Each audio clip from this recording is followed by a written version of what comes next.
The screech of metal on metal split the air as 7-year-old Lila Davenport tumbled toward the subway tracks, her pink backpack twisting in the fluorescent light. In that frozen moment, 100 people stood watching, phones out, mouths open, feet planted. Only one man moved. Ethan Cole, a broke single father with calloused hands and nothing left to lose, didn't think. He just jumped. What happened in the next 8 seconds would change everything and nearly destroy him for it. Stay until the end and comment your city so I can see how far this story travels. The rain hadn't stopped for 3 days. It hammered against the cracked window of Ethan Cole's studio apartment like it had a personal vendetta, each drop a reminder that the roof over his head, however leaky, however temporary, was about to disappear. Again. He stood at the kitchenette counter, which was really just a hot plate balanced on a fold-out table, spreading peanut butter across the last 2 slices of bread they had. One for him, one for Ben. Actually, both for Ben. He'd already decided. "Dad, you're not eating?" His son's voice cut through the percussion of rain and traffic below. Ben sat cross-legged on their shared mattress in the corner, his Batman pajamas 2 sizes too small, wrists poking out like little bird bones. "I had a big lunch at work," Ethan lied smoothly, wrapping the sandwich in a paper towel. The truth was, he'd been fired from his night shift mechanic job at Murphy's Auto Body 14 hours ago. No warning, no severance, just Tony Murphy's apologetic shrug and the words that had been following Ethan his entire adult life. "Business is slow, Cole. You understand." He understood, all right.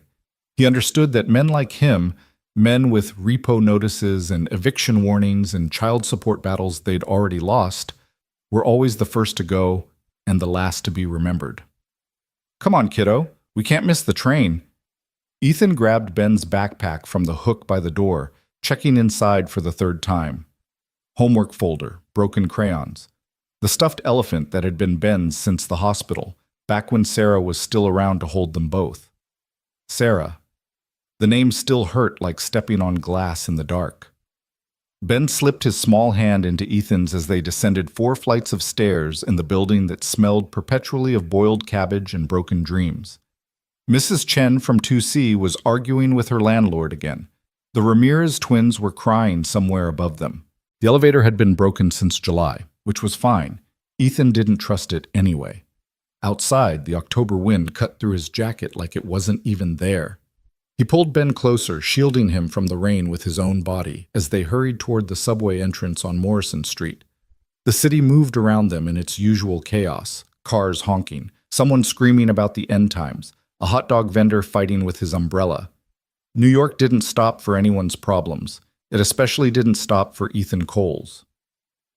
The subway platform was packed with the evening rush. Ethan kept a firm grip on Ben's hand as they navigated through the crowd. Businessmen in expensive suits checking their phones, tourists consulting crumpled maps, a woman with grocery bags that kept bumping into people. The fluorescent lights flickered overhead, casting everyone in a sickly yellow-green that made them all look half dead. "When's the train coming?" Ben asked, trying to see over the edge of the platform. "Back up, buddy, not too close." Ethan pulled him away from the yellow warning line. He'd heard too many stories, seen too many near misses. The subway was a hungry thing, and it didn't discriminate. "I'm hungry," Ben said quietly, looking up at him with Sarah's eyes, that particular shade of brown that could break your heart from 20 paces. "I know. We'll eat when we get home." Another lie. The sandwich would have to stretch until tomorrow. He'd hit up the food bank on Amsterdam if they still had his paperwork. If not, he'd figure something else out. He always did.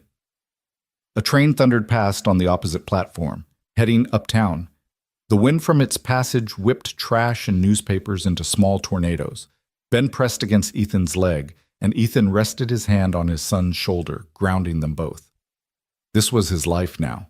This was all it had been for 3 years since the accident, since Sarah's car had skidded on black ice and taken their future with it. Before that, they'd been whole. They'd been a family. Ethan had worked as a senior mechanic at a good shop. Sarah had been finishing her nursing degree. They'd had a 2-bedroom apartment in Queens with actual heat and a bathtub that didn't rust. Then one phone call had turned everything to ash. The grief had consumed him for months. He'd lost the good job, lost the apartment, nearly lost Ben to Sarah's parents, who'd argued in court that a mentally unstable, financially insolvent man couldn't provide proper care. He'd fought like hell to keep his son, won by a thread. But the victory had cost him everything else: lawyer fees, court costs, the respect of everyone who'd once called him friend. Now here he was, 34 years old and standing on a subway platform with $4 in his pocket and a kid who deserved so much better. "Excuse me, could you help me?"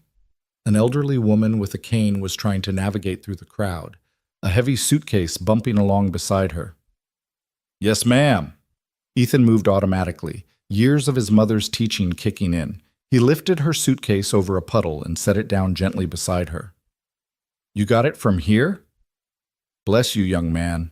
She smiled at him, and for just a second, Ethan remembered what it felt like to be someone's hero, even in something small. "Dad, look!" Ben was pointing at something down the platform. "That girl has the same backpack as Emma from school." Ethan followed his gaze. About 30 feet away, near one of the support columns, a little girl stood beside a woman in an expensive white coat. The woman was on her phone, completely absorbed, while the child, maybe 6 or 7 years old, gazed around with wide eyes, holding a stuffed rabbit. The girl's backpack was pink with unicorns. Ben's classmate Emma had the same one. It probably cost more than Ethan made in a week back when he still had a job.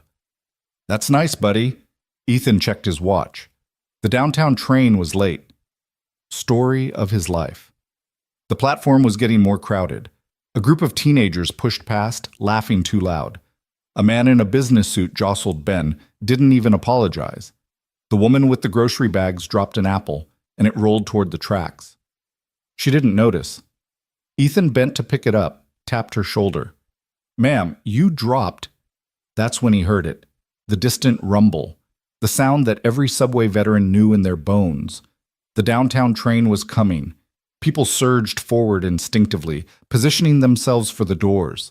Ethan pulled Ben back, keeping them a safe distance from the edge. Always a safe distance. Always careful. The rumble grew louder. That's when the screaming started. "Watch out!" "Oh my God! Somebody help her!" Time fractured into terrible clarity. The little girl with the pink backpack, the one who'd been standing with the woman in white, was at the edge of the platform. Not just at the edge, falling. Her foot had slipped, or maybe someone had bumped her. It didn't matter because she was tilting forward, arms windmilling, eyes wide with terror. The woman in white spun around, hand reaching out, but she was too far away. Everyone was too far away. Except the girl wasn't too far from the edge anymore. She was past it. Her body twisted as gravity claimed her, and she dropped, one leg already over the side, her hands grasping at nothing, at air, at the empty space where solid ground should have been. The train was coming. Ethan could see its lights now, piercing through the tunnel darkness. Could hear the shriek of metal on metal as it barreled toward the station at 40 miles per hour. The girl's scream cut through everything, high and desperate and terrified. The sound a child makes when they know death is coming but don't understand why. 100 people stood frozen. Phones came up automatically, recording. Someone yelled for help. Someone else swore. The woman in white was running, heels clicking uselessly against concrete, her mouth open in a scream that couldn't reach fast enough. And Ethan moved. He didn't think. Thinking was for people with time. And there was no time. There was only the animal instinct that had kept humans alive for millennia, the same instinct that had made him dive into the rapids to pull Ben out when he was 4, that had made him grab the steering wheel when Sarah started to pass out at the wheel that last time. The instinct that said, "Someone's child is dying. Move." He dropped Ben's hand, heard his son shout, "Dad!" But the sound was already far away, already lost in the roar of the approaching train. Ethan's boots hit the platform in a dead sprint. 3 steps, 5, 7. The girl was screaming, dangling now, one hand clutching the platform edge, her legs kicking above the tracks. The rabbit fell from her grip, tumbling down into the darkness below. The train rounded the bend. Its horn blasted, a long, desperate wail. The conductor had seen her, was trying to brake, but physics didn't care. 70,000 pounds of steel didn't stop on a dime. Ethan didn't slow down. At the platform's edge, he dropped to his knees, momentum carrying him forward in a controlled slide. His left hand shot out, fingers closing around the back of the girl's coat. She was heavier than he expected, Or maybe adrenaline was lying to him about everything. Didn't matter, he pulled. But she was slipping. The coat was waterproof nylon, smooth under his grip. She was sliding through his fingers like water, like sand, like everything good in his life had always slid away. "I've got you," he shouted, but he wasn't sure if he did. The train was so close now he could feel the vibration in his teeth, could smell the ozone and brake dust, could see the conductor's horrified face through the windshield. Ethan made a choice. He went over. Not all the way. He wasn't suicidal, wasn't trying to be a martyr. But he swung his legs over the edge, braced his boots against the concrete lip of the platform, and twisted his body out into the space above the tracks. His right hand grabbed the girl's wrist. His left arm hooked around her entire torso, pulling her against his chest. She was crying, shaking so hard her teeth chattered, but she was solid, real, alive. The train's brakes screamed like damned souls, sparks flew from the wheels in great cascading showers. The horn blasted again and again and again. Ethan pulled, put every ounce of strength from years of turning wrenches and lifting engines into that one motion. His shoulders burned, his back spasmed, his fingers felt like they were breaking. The girl came up, inch by impossible inch. He got her waist above the platform edge, then her hips, then her legs, and then he threw her. Actually threw her, a desperate wild heave that sent her sprawling back onto the platform, into the crowd, into safety. The train was right there. Its headlights turned the world white. Ethan tried to pull himself up. His boots scrabbled against concrete. His hands reached for purchase. Someone was screaming his name, Ben, oh God, Ben, but his fingers couldn't find anything to grip.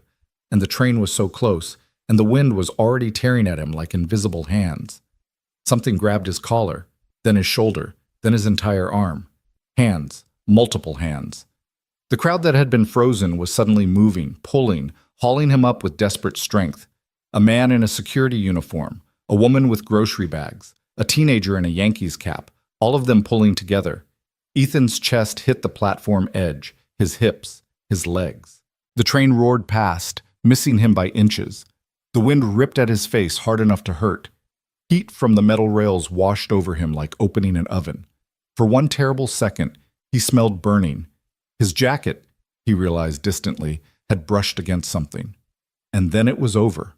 The train screamed to a stop 30 yards down the platform. The doors didn't open. The entire station had gone silent except for the mechanical wheeze of the brakes and someone sobbing. Ethan lay on the filthy concrete, gasping. His entire body was shaking. His hands had gone numb. His shoulder felt like someone had taken a hammer to it. "Dad! Dad!" Ben crashed into him, small arms wrapping around his neck with desperate strength. You jumped! You jumped and I thought... I'm okay." Ethan's voice came out like sandpaper. "I'm okay, buddy. I'm right here." He wasn't okay. Nothing about this was okay. But he was alive, and the little girl was alive, and sometimes that had to be enough. People were crowding around now, phones out, everyone talking at once. "Did you see that? He jumped right in. Holy shit, that was insane. Someone call 911. Is he crazy?" Ethan tried to sit up. His vision swam. Strong hands helped him, the security guard, name tag reading Marcus. "Easy, man, easy. Paramedics are coming." Marcus looked shaken, his dark skin ashen under the fluorescent lights.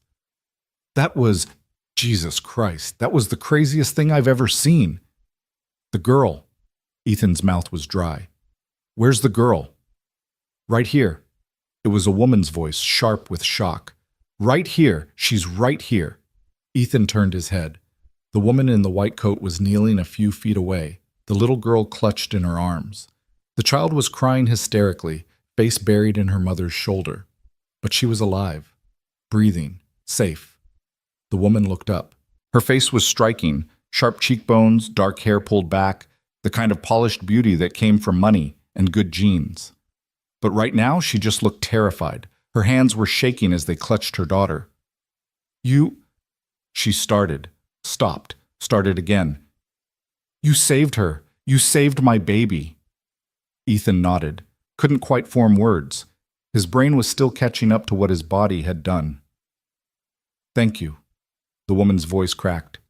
Thank you, oh God, thank you." Before Ethan could respond, before he could tell her it was fine, it was nothing. Anyone would have done it, even though they both knew that was a lie because he'd been the only one to move. A new voice cut through the chaos. NYPD, everyone back! Give him space! Two officers pushed through the crowd, a man and a woman, both looking grim. The male officer, tall, Latino, nameplate reading Rodriguez, knelt beside Ethan while his partner started crowd control. Sir, I'm Officer Rodriguez. Sir, are you injured? Can you tell me what happened? I'm fine. Ethan tried to stand. His legs had other ideas. Marcus caught him before he fell. The girl slipped. I grabbed her. You jumped onto the tracks. Rodriguez's tone was carefully neutral. Multiple witnesses saw you jump. Something cold settled in Ethan's stomach. She was falling. I pulled her back up. Some witnesses say you pushed her first. The world tilted. What? The word came out strangled. No, I didn't. She was already falling when I got there. Several people reported seeing you near the child before the incident. Rodriguez pulled out a notebook. Can you explain that? I wasn't near her. Ethan's voice rose. People were staring. I was with my son. We were waiting for the train. She started to fall, and He saved her. It was the woman in white standing now, the little girl still in her arms. Her voice cut through the platform like a blade. This man saved my daughter's life. What the hell are you doing? Ma'am, we need to establish what happened. Rodriguez didn't look at her. His eyes stayed on Ethan, measuring, judging. And Ethan knew that look. He'd seen it from landlords, from social workers, from Sarah's parents in the courtroom, from every person who'd ever looked at his thrift store clothes, and his calloused hands, and his too old face, and decided they knew exactly what kind of man he was. The kind of man who pushed little girls in front of trains. Officer, I'm telling you, Ethan started, but Rodriguez held up a hand. Sir, I need you to remain calm. We're going to sort this out. He spoke into his radio. Dispatch, this is Rodriguez. I need backup at the Morrison Street station. And get me video footage from platform cameras ASAP. Dad, what's happening? Ben's voice was small and scared. Why are the police here? It's okay, buddy. Ethan pulled his son close with his good arm. The other one was starting to really hurt now, a deep ache that suggested he'd done some damage. Everything's fine. Another lie. Nothing was fine. More officers arrived, someone from Transit Authority, a paramedic team with a stretcher. The platform had become a circus, and Ethan was the main attraction. Sir, we need you to come with us to answer some questions.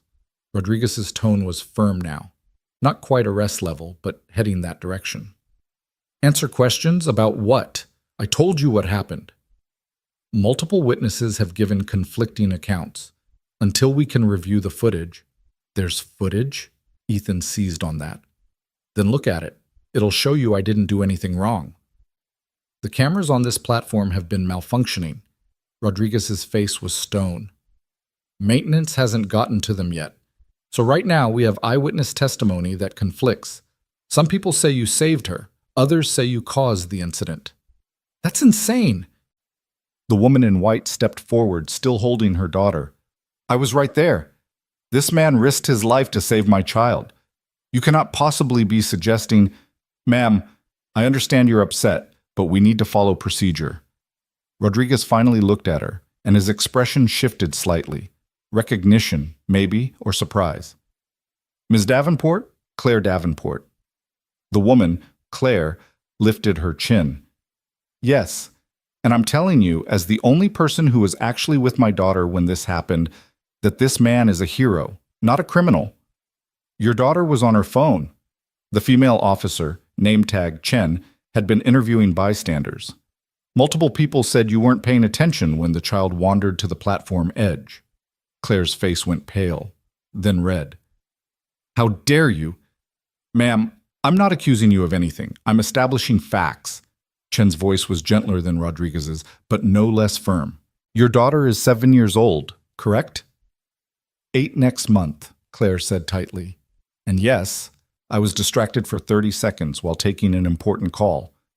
But that doesn't change what happened. This man saved her.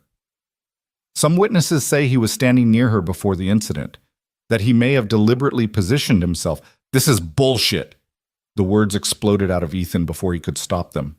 Several people in the crowd gasped. Ben pressed harder against his side. I was nowhere near that kid until she started to fall. I was with my son the entire time. Sir, you need to calm down. Rodriguez's hand drifted toward his belt. Not to his gun, but close enough to make the threat clear. I am calm. But you're accusing me of what exactly?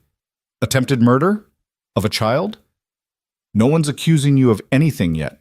Rodriguez pulled out handcuffs. But we need you to come to the station.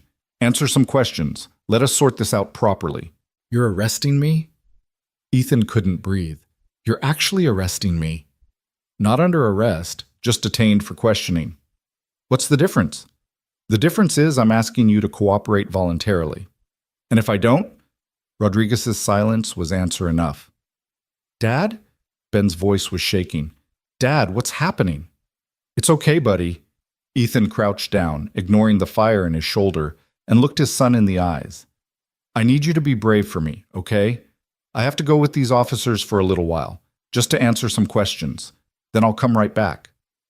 You're leaving me? Ben's eyes were huge, terrified. The same look he'd had at Sarah's funeral when he'd asked where Mommy went and why she wasn't coming back. No, never. I'm never leaving you. Ethan pulled him close, breathing in the scent of cheap shampoo and little boy's sweat. I'll be back before bedtime, I promise. He had no idea if that was true. Sir, Rodriguez was losing patience. We need to go now. Wait, Claire stepped forward. I'll watch the boy while you're handling this. Ethan stared at her. You don't know me. I know you saved my daughter's life. Claire's voice was steady now, controlled. This was a woman used to making decisions and having them obeyed. I can certainly watch your son for a few hours. We'll be right here when you get back. Ma'am, that's not... Chen started, but Claire cut her off with a look that could have frozen the Hudson. Officer Chen, is it? I'm Claire Davenport, CEO of Davenport Innovations. I'm sure you're familiar with the company. The way she said it made clear it wasn't a question. My lawyers will be very interested to hear how the NYPD is treating the man who saved my daughter's life, particularly if anything unfortunate happens to his son while he's in your custody. The two officers exchanged glances. Rodriguez's jaw tightened, but he nodded. Fine. But the boy stays here on the platform until we can arrange proper supervision. We'll have family services. No. Ethan's voice came out flat, hard. No family services. Not again. Rodriguez frowned. Again? It's not relevant. It was absolutely relevant. If family services showed up, if they started asking questions about living situations and employment status, they'd take Ben. They'd call Sarah's parents, and Ethan would spend months in court fighting to get his son back, if he won at all this time. Dad, I don't want you to go. Ben was crying now, fists twisting in Ethan's jacket. Ben, listen to me. Ethan gripped his shoulders. Remember what I told you? Remember what Mom used to say? Coal men don't quit. Ben's voice was barely a whisper. That's right. We don't quit. And we don't lie. So I'm telling you the truth right now. I'm going to answer these officers' questions. They're going to realize this is all a mistake, and I'm going to come back. Okay? Ben nodded, tears streaming down his face. Okay. Good boy. Ethan kissed his forehead, then stood. Looked at Claire Davenport. This woman he didn't know. This wealthy stranger with her designer coat and her traumatized daughter. Ma'am, I appreciate the offer, but your son will be safe. Claire's voice was quiet but iron strong. You have my word. I don't know you. I know, but you trusted your instincts when you jumped. Trust them now. It was insane. Absolutely insane. But Ethan looked into her eyes and saw something he recognized. The same desperate need to protect a child that had driven him over that platform edge. He looked at Ben. Buddy, I need you to stay with this nice lady for a little while. Can you do that for me? Ben looked at Claire, at her daughter who had stopped crying and was peering at him with red, puffy eyes, then back at Ethan. You promise you'll come back? I promise. Another lie. But this time, Ethan was going to fight like hell to make it true. Rodriguez stepped forward with the handcuffs. Sir, I need you to turn around. Is that necessary? Claire demanded. The man's cooperating. Procedure, ma'am? The metal was cold against Ethan's wrists. Click, click, the sound of freedom disappearing. As Rodriguez led him away, Ethan looked back at Ben. His son stood next to Claire Davenport and her daughter on the platform, looking small and lost and utterly terrified. The crowd was still watching, phones still recording. Someone was probably live streaming this. By tomorrow, Ethan would be viral. The crazy man who jumped in front of a train. Hero or villain, depending on which version people believed. The version people always believed about men like him was rarely the good one. They led him up the stairs, through the turnstiles, out into the rain. A patrol car waited at the curb, lights flashing. Rodriguez opened the back door. Watch your head. Watch your... Ethan ducked into the car. The seat was hard plastic, scarred with years of use. It smelled like vomit and disinfectant. The cage separated him from the officers in front. As the car pulled away from the curb, Ethan watched the subway entrance recede through the rain-streaked window. Somewhere down there, Ben was waiting, trusting that his father would come back. Ethan closed his eyes and prayed to a God he'd stopped believing in 3 years ago that he'd be able to keep that promise. The precinct was exactly what Ethan expected, fluorescent lights that were somehow too bright and too dim at the same time, linoleum floors that had been mopped 1,000 times but never actually got clean, and the pervasive smell of burnt coffee and human desperation. Rodriguez and Chen led him through a maze of desks where other officers barely looked up from their paperwork. At the back of the room, they opened a door to a small interview room. Gray walls, metal table bolted to the floor. 2 chairs on one side, one on the other, a camera in the corner with a blinking red light.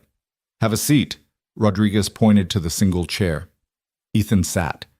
His shoulder was really hurting now, a deep throb that suggested torn muscle at minimum. His shirt was still damp from the rain, or maybe from sweat. He couldn't tell anymore. Can I at least call someone? Ethan asked. Let them know where I am? Who would you call? Chen pulled out a notepad. The question hit harder than it should have. My son's social worker. Let her know Ben's being looked after. You have a social worker? Rodriguez's eyebrows rose. Why? None of your business. Sir, if you're involved with family services, that's relevant to what? Whether I push little girls in front of trains? Jesus Christ. Ethan's laugh was bitter. My wife died 3 years ago. Her parents tried to take custody of Ben. I won, but the court mandated regular check-ins with a social worker for the first year. We haven't needed her in months, but I figured someone should know Ben's not with me. Chen made notes. Rodriguez crossed his arms, leaning against the wall. Tell us what happened. From the beginning. So Ethan did. He explained the rain, the crowded platform, waiting for the train with Ben, seeing the little girl near the edge, the moment she started to fall, his decision to jump. He left nothing out. Told the truth completely, because the truth was all he had. When he finished, Rodriguez and Chen exchanged glances. That's it? Rodriguez asked. You just jumped? What else would I do? Most people would freeze or call for help. They wouldn't throw themselves in front of a moving train. Most people weren't standing close enough. Ethan's hands were shaking now that the adrenaline was wearing off. Look, I don't know what people are saying they saw, but I'm telling you what actually happened. The kid slipped. I grabbed her. End of story. Multiple witnesses place you near the child before the incident. Chen consulted her notes. A woman named Patricia Hendricks says she saw you standing directly behind the girl for several minutes before she fell. That's not true. I was nowhere near her. A Mr. David Yates corroborates Hendricks's statement, says you were lurking near the child. Lurking? I wasn't... Ethan forced himself to breathe. Getting angry wouldn't help. I was with my son the entire time. We were at least 20 feet away from that girl. Can anyone confirm that? Ben can. Your 7-year-old son. Rodriguez's skepticism was clear. Any other witnesses who might be less biased? Ethan thought frantically. The elderly woman with the suitcase, the man in the business suit who'd bumped Ben, the woman with the grocery bags. There were people around us. I helped an old lady with her luggage. Someone bumped into Ben. I gave a lady her dropped apple. Can you identify any of these people? No, I don't know their names. Convenient.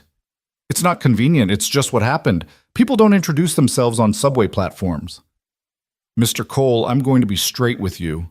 Rodriguez leaned forward. Right now, this doesn't look good. You're unemployed, correct? How did you your wallet? Rodriguez held up Ethan's worn leather billfold. They must have taken it while he was in the car. No credit cards, $4 cash, an EBT card, no employment ID. Your address is listed as... He trailed off, checking a piece of paper. Currently homeless? Chen finished. The landlord at your listed address says you were evicted 2 months ago for non-payment. Ethan's face burned. I'm between places. But that has nothing to do with... It has everything to do with it. Rodriguez's voice was hard now. You're broke. Desperate. Maybe you saw a well-dressed woman and her daughter, thought you could stage a rescue, play the hero, get some reward money. Maybe it went wrong. Maybe you pushed too hard and the kid actually fell. That's insane. Is it? You have a history of financial problems, multiple evictions. Your wife's parents filed for emergency custody, citing your inability to provide a stable home environment. They lost that case, but they filed it, which means there were concerns about your fitness as a parent. Ethan wanted to scream, wanted to flip the table, wanted to do anything except sit there and take this character assassination like he'd taken every other humiliation in his life. Instead, he took a breath and said, Am I under arrest? Not yet. Then I want to leave. You're free to go any time. Rodriguez smiled without humor. But if you walk out now before we finish our investigation, that's going to look suspicious. Might make us think you have something to hide. I don't have anything to hide. I told you what happened. Then sit here and wait while we review the evidence. Shouldn't take more than a few hours. A few hours. Ben was waiting. Claire Davenport, a woman he'd met 10 minutes ago, was the only thing standing between his son and the foster care system. Fine. Ethan slumped in the chair. I'll wait. Smart choice. Rodriguez moved toward the door. Someone will bring you water. Don't touch anything. They left him alone in the room. Ethan stared at the camera in the corner, its red light blinking like a malevolent eye. Somewhere in this building, someone was probably watching him right now, analyzing his body language, looking for tells, deciding whether he was a hero or a monster. His shoulder throbbed in time with his heartbeat. He needed medical attention. There was probably ligament damage, maybe worse, but he didn't ask. Showing weakness in a place like this was a mistake. Time moved like molasses. The clock on the wall ticked with agonizing slowness. 5 minutes. 10. 30. His mind wouldn't stop spinning.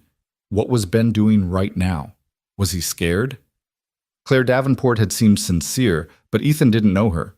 Didn't know if she'd keep Ben safe or if she'd already called family services herself. Rich people love to call authorities on poor people. Made them feel virtuous. An hour passed. Ethan's stomach growled. He'd given Ben the last of their food. There was nothing at home, no home to go back to anyway, really, just a room with a broken lock and a mattress on the floor. How had his life become this? He'd been a good student, not great, but decent. Had gotten into a trade school program, learned mechanics because he was good with his hands and liked solving problems. Had met Sarah at a friend's barbecue and fallen in love with her laugh, with the way she saw good in everyone. They'd been happy. For a while, they'd been so damn happy. Then the ice, the car, the phone call that split his life into before and after. The grief had been bad enough, but the aftermath had been worse. Sarah's parents had blamed him. Why weren't you driving? Why didn't you stop her? As if he could have known. As if anyone could have prevented black ice on a highway at 2 a.m. They'd tried to take Ben, hired expensive lawyers, dragged every mistake Ethan had ever made into court. The month he'd been late on rent because Ben had needed emergency dental work. The time he'd been fired for getting into an argument with a customer who'd used a racial slur. The depression that had required medication he couldn't afford. They'd painted him as unstable, unfit, a danger to his own son. The judge had disagreed, thank God, had seen through their classist bullshit and recognized a father fighting for his child. But the damage was done. Ethan's reputation was destroyed. His employer at the time had let him go. Word got around, Cole's got problems, better not risk it. He'd been digging out of that hole ever since, taking any job that would have him, sleeping in his car when necessary, making sure Ben always had food, even if Ethan didn't, staying strong because someone had to. And now this. Now he'd done the right thing, had literally risked his life to save a child, and was being treated like a criminal because he had the wrong kind of face, the wrong kind of address, the wrong kind of life. The door opened. Rodriguez came back in, followed by Chen and a third person, a man in an expensive suit with gray at his temples and the air of someone used to being obeyed.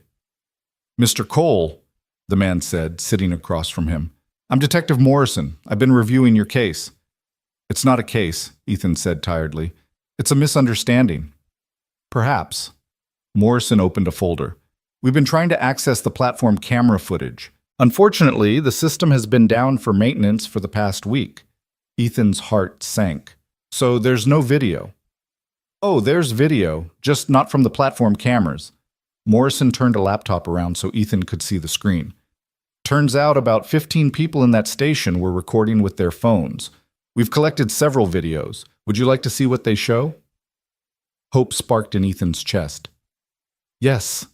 God, yes. Play it." Morrison hit play. The video was shaky, someone filming from about 20 feet away. But it showed the platform, showed the crowd, showed the little girl at the edge, showed Ethan running, showed him dropping to the platform, showed his desperate grab, the train approaching, the moment he went over the edge, showed him being pulled back up. The video ended. "That," Ethan's voice cracked, "that shows exactly what I said. I saved her. I didn't push her." "That video shows you pulling her up, yes." Morrison closed the laptop. "Unfortunately, it doesn't show the moments before, doesn't show what made her fall in the first place." "She slipped. Her foot." "Mr. Cole, here's my problem." Morrison leaned back in his chair. "I have you on camera pulling that girl to safety. I also have 2 witnesses who swear they saw you near the child before the incident. And I have a man with no job, no home, and a history of financial desperation performing a very public rescue of a wealthy woman's daughter. You think I staged this?" Ethan couldn't believe what he was hearing. "You think I pushed a kid in front of a train so I could save her and get a reward?" "I think it's a possibility we have to consider." "That's insane." "Is it? We see scams like this all the time. Someone creates a dangerous situation, then solves it. Looks like a hero, gets a reward, maybe a job, definitely some good press. Usually it's smaller scale, finding a lost wallet, preventing a theft that was never going to happen. But occasionally people get ambitious." "I'm not ambitious, I'm broke. There's a difference." Ethan was on his feet now, hands slamming on the table. "That kid was dying. I didn't think about rewards or press or anything except saving her life. Sit down, Mr. Cole. No, you're accusing me of attempted murder, of putting a child in danger for money. How do you expect me to sit down?" "Mr. Cole, sit down, or I will arrest you for interfering with an investigation." Ethan sat. His hands were shaking so hard he had to clench them into fists. "I didn't do anything wrong," he said quietly. "I saved a little girl's life, that's all. That's the only thing that happened." Morrison studied him for a long moment. Then he stood. "We're going to hold you for a few more hours while we continue gathering evidence. If your story checks out, you'll be free to go. And if it doesn't, then we'll be having a very different conversation." They left him alone again. Ethan put his head in his hands. His shoulder was screaming now, the pain radiating down his arm. His shirt was stuck to his back with sweat. His throat was dry. And somewhere out there, Ben was waiting for a father who might not come back. 2 more hours crawled by. Finally, the door opened again. Rodriguez stood there. His expression was unreadable. "You're free to go." Ethan blinked. "What?" "We found additional footage. Shows the girl's mother distracted on her phone. Shows the girl wandering toward the edge on her own. Shows you approximately 20 feet away with your son when she started to fall. Rodriguez's jaw was tight. Shows everything exactly as you said. Relief hit Ethan like a physical force. He sagged in the chair, suddenly boneless. The witnesses who claimed you were near the girl were mistaken, Rodriguez continued. They were looking at someone else, or they just wanted to be part of the story. Either way, their statements don't hold up against video evidence. So I can leave? Right now? Right now. Rodriguez pulled out a plastic bag with Ethan's belongings, wallet, keys, phone. But before you go, I need to say something. Here it comes, Ethan thought. The speech about how he should have called for help instead, how he put himself in danger unnecessarily, how he's lucky the train didn't kill him. That was the bravest thing I've ever seen, Rodriguez said quietly. Stupidest, too. But brave. You saved that kid's life. Ethan didn't know what to say. I'm sorry we had to put you through this. Rodriguez met his eyes. But given the initial reports, we had to investigate. You understand? No. Ethan's voice was flat. I don't understand. I understand that you saw a poor man and immediately assumed the worst. I understand that if I'd been wearing a suit instead of a thrift store jacket, none of this would have happened. But fine. Whatever. I'm free to go, so I'm going. He pushed past Rodriguez out of the interview room through the maze of desks. An officer called after him. Sir, you need to sign. Mail it to me, Ethan called back without stopping. Outside, the rain had finally stopped. The city sparkled with reflected lights, puddles turning the streets into mirrors. Ethan stood on the precinct steps, breathing in air that didn't smell like fear and institutions. His phone buzzed. 7 missed calls from a number he didn't recognize. Probably Claire Davenport. He called it back. She answered on the first ring. Mr. Cole? Where's my son? Safe. We're at a cafe near the station. He's eating pizza and teaching Lila about Batman. When can you come get him? Now, I'm on my way. Mr. Cole, Ethan, I am so deeply sorry for everything. What happened to you is unconscionable. Is Ben okay? He's fine. Worried about you, but fine. Then that's all that matters. He hung up and started walking. 30 blocks to Morrison Street. Would take an hour on foot, but he didn't have money for a cab, and the thought of going back underground made his skin crawl. So he walked, through streets that smelled like garbage and expensive perfume, past restaurants where people ate meals that cost more than Ethan made in a day, past homeless people in doorways who nodded at him in solidarity. They recognized their own. His shoulder hurt, his feet hurt. Everything hurt, but Ben was safe. That was all that mattered. When Ethan finally reached the cafe, a bright, cheerful place called Sweet Bean, he spotted them immediately through the window. Ben and Lila sat at a corner table, drawing on napkins. Claire Davenport sat across from them, phone in hand, but her attention was on the children. Ethan pushed through the door. A bell chimed. Ben looked up. Their eyes met. Dad! Ben launched himself across the cafe, crashing into Ethan hard enough to hurt. You came back! You came back! Of course I came back. Ethan dropped to his knees, ignoring the pain, and held his son tight. I promised, didn't I? Cole men don't break promises. You were gone so long, I was scared. I know, buddy. I'm sorry. I'm so sorry. Claire approached slowly, giving them space. Mr. Cole, I'm glad you're all right. Ethan stood, keeping one hand on Ben's shoulder. Thank you for watching him. It was the least I could do. Claire's expression was serious. I spoke with my lawyers while you were detained. What the police did to you was completely inappropriate. If you want to file a complaint, I don't want to file anything. I just want to take my son and go home. Of course, Claire hesitated. But there's something I need to say first. What you did, saving Lila. I can never repay that, but I'd like to try. You don't owe me anything. I owe you everything. My daughter is alive because of you. Lila had come over, holding her mother's hand. She looked up at Ethan with huge eyes. Thank you for catching me, she said softly. Ethan crouched down to her level. You're welcome, sweetheart. Next time you're near train tracks, hold someone's hand, okay? She nodded seriously. Okay. Claire pulled out a business card. This is my personal number, not my assistant, not my secretary, me. If you ever need anything, a job, a place to stay, help with bills, anything, you call me. Understood? Ethan looked at the card. Expensive paper, embossed lettering. Claire Davenport, CEO, Davenport Innovations. A midtown address that probably cost more per month than Ethan had made in his entire life. He almost didn't take it. Pride was about all he had left. But then he thought of Ben, of the eviction notice, of the empty pantry, of all the times he'd let pride keep him from accepting help he desperately needed. He took the card. "Thank you," he said. "Truly. Thank you, Ethan. You're a good man."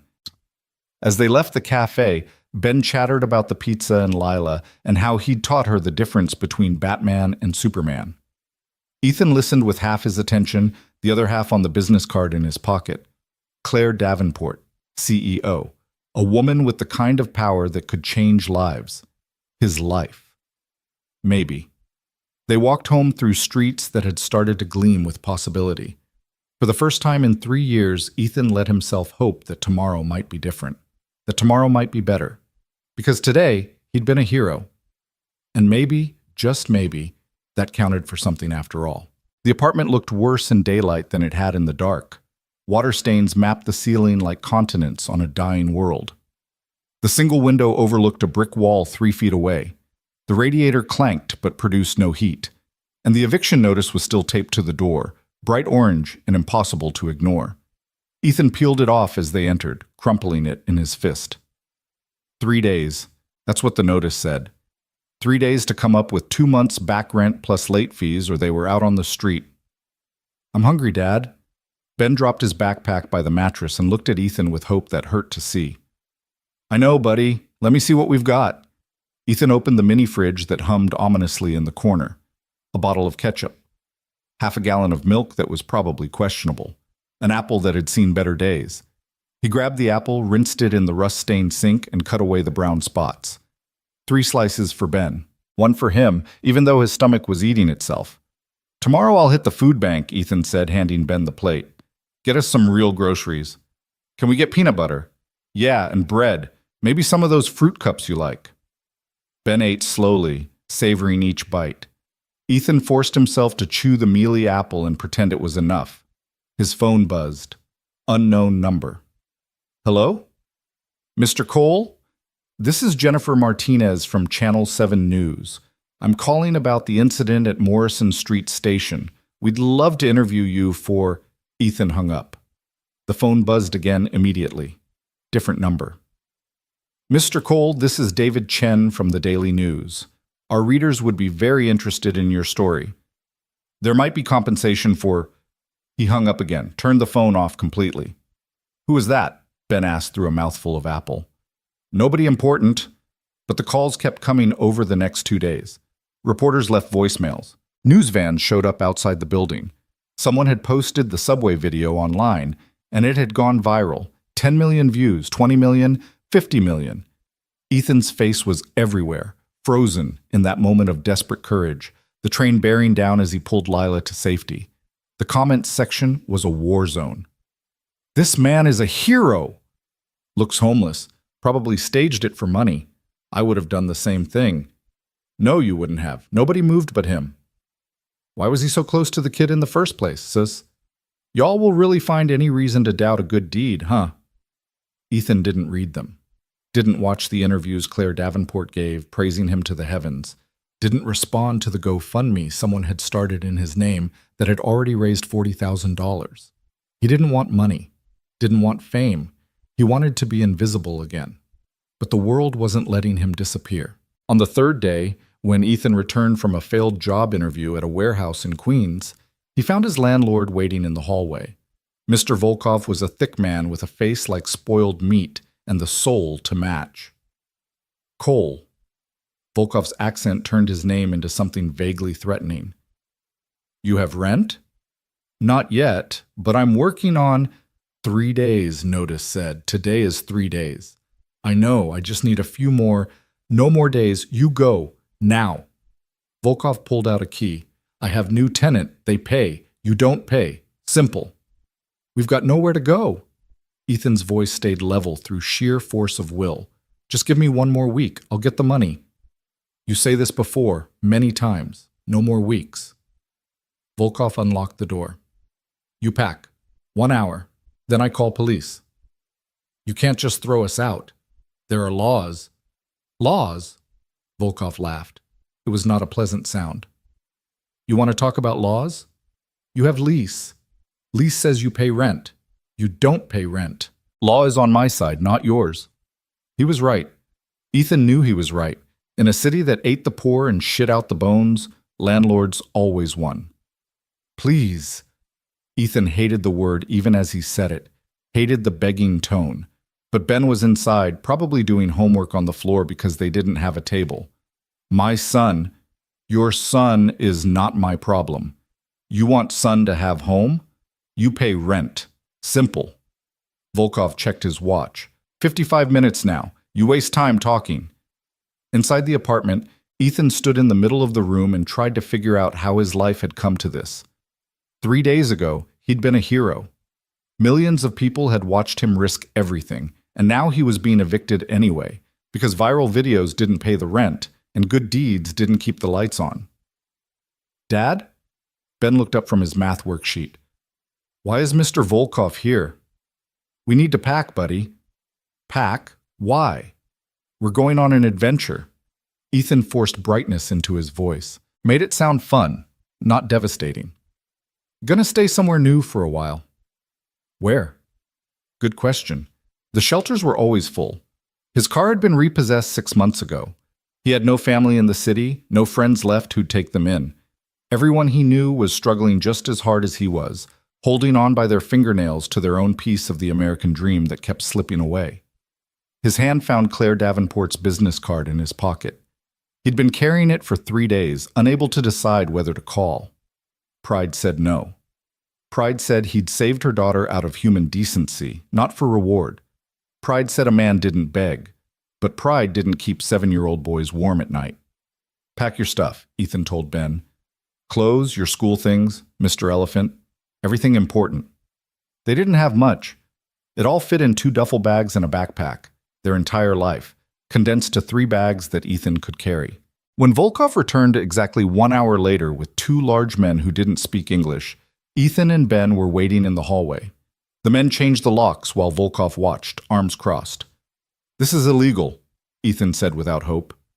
You're supposed to go through housing court. So sue me. Volkov's smile showed yellow teeth.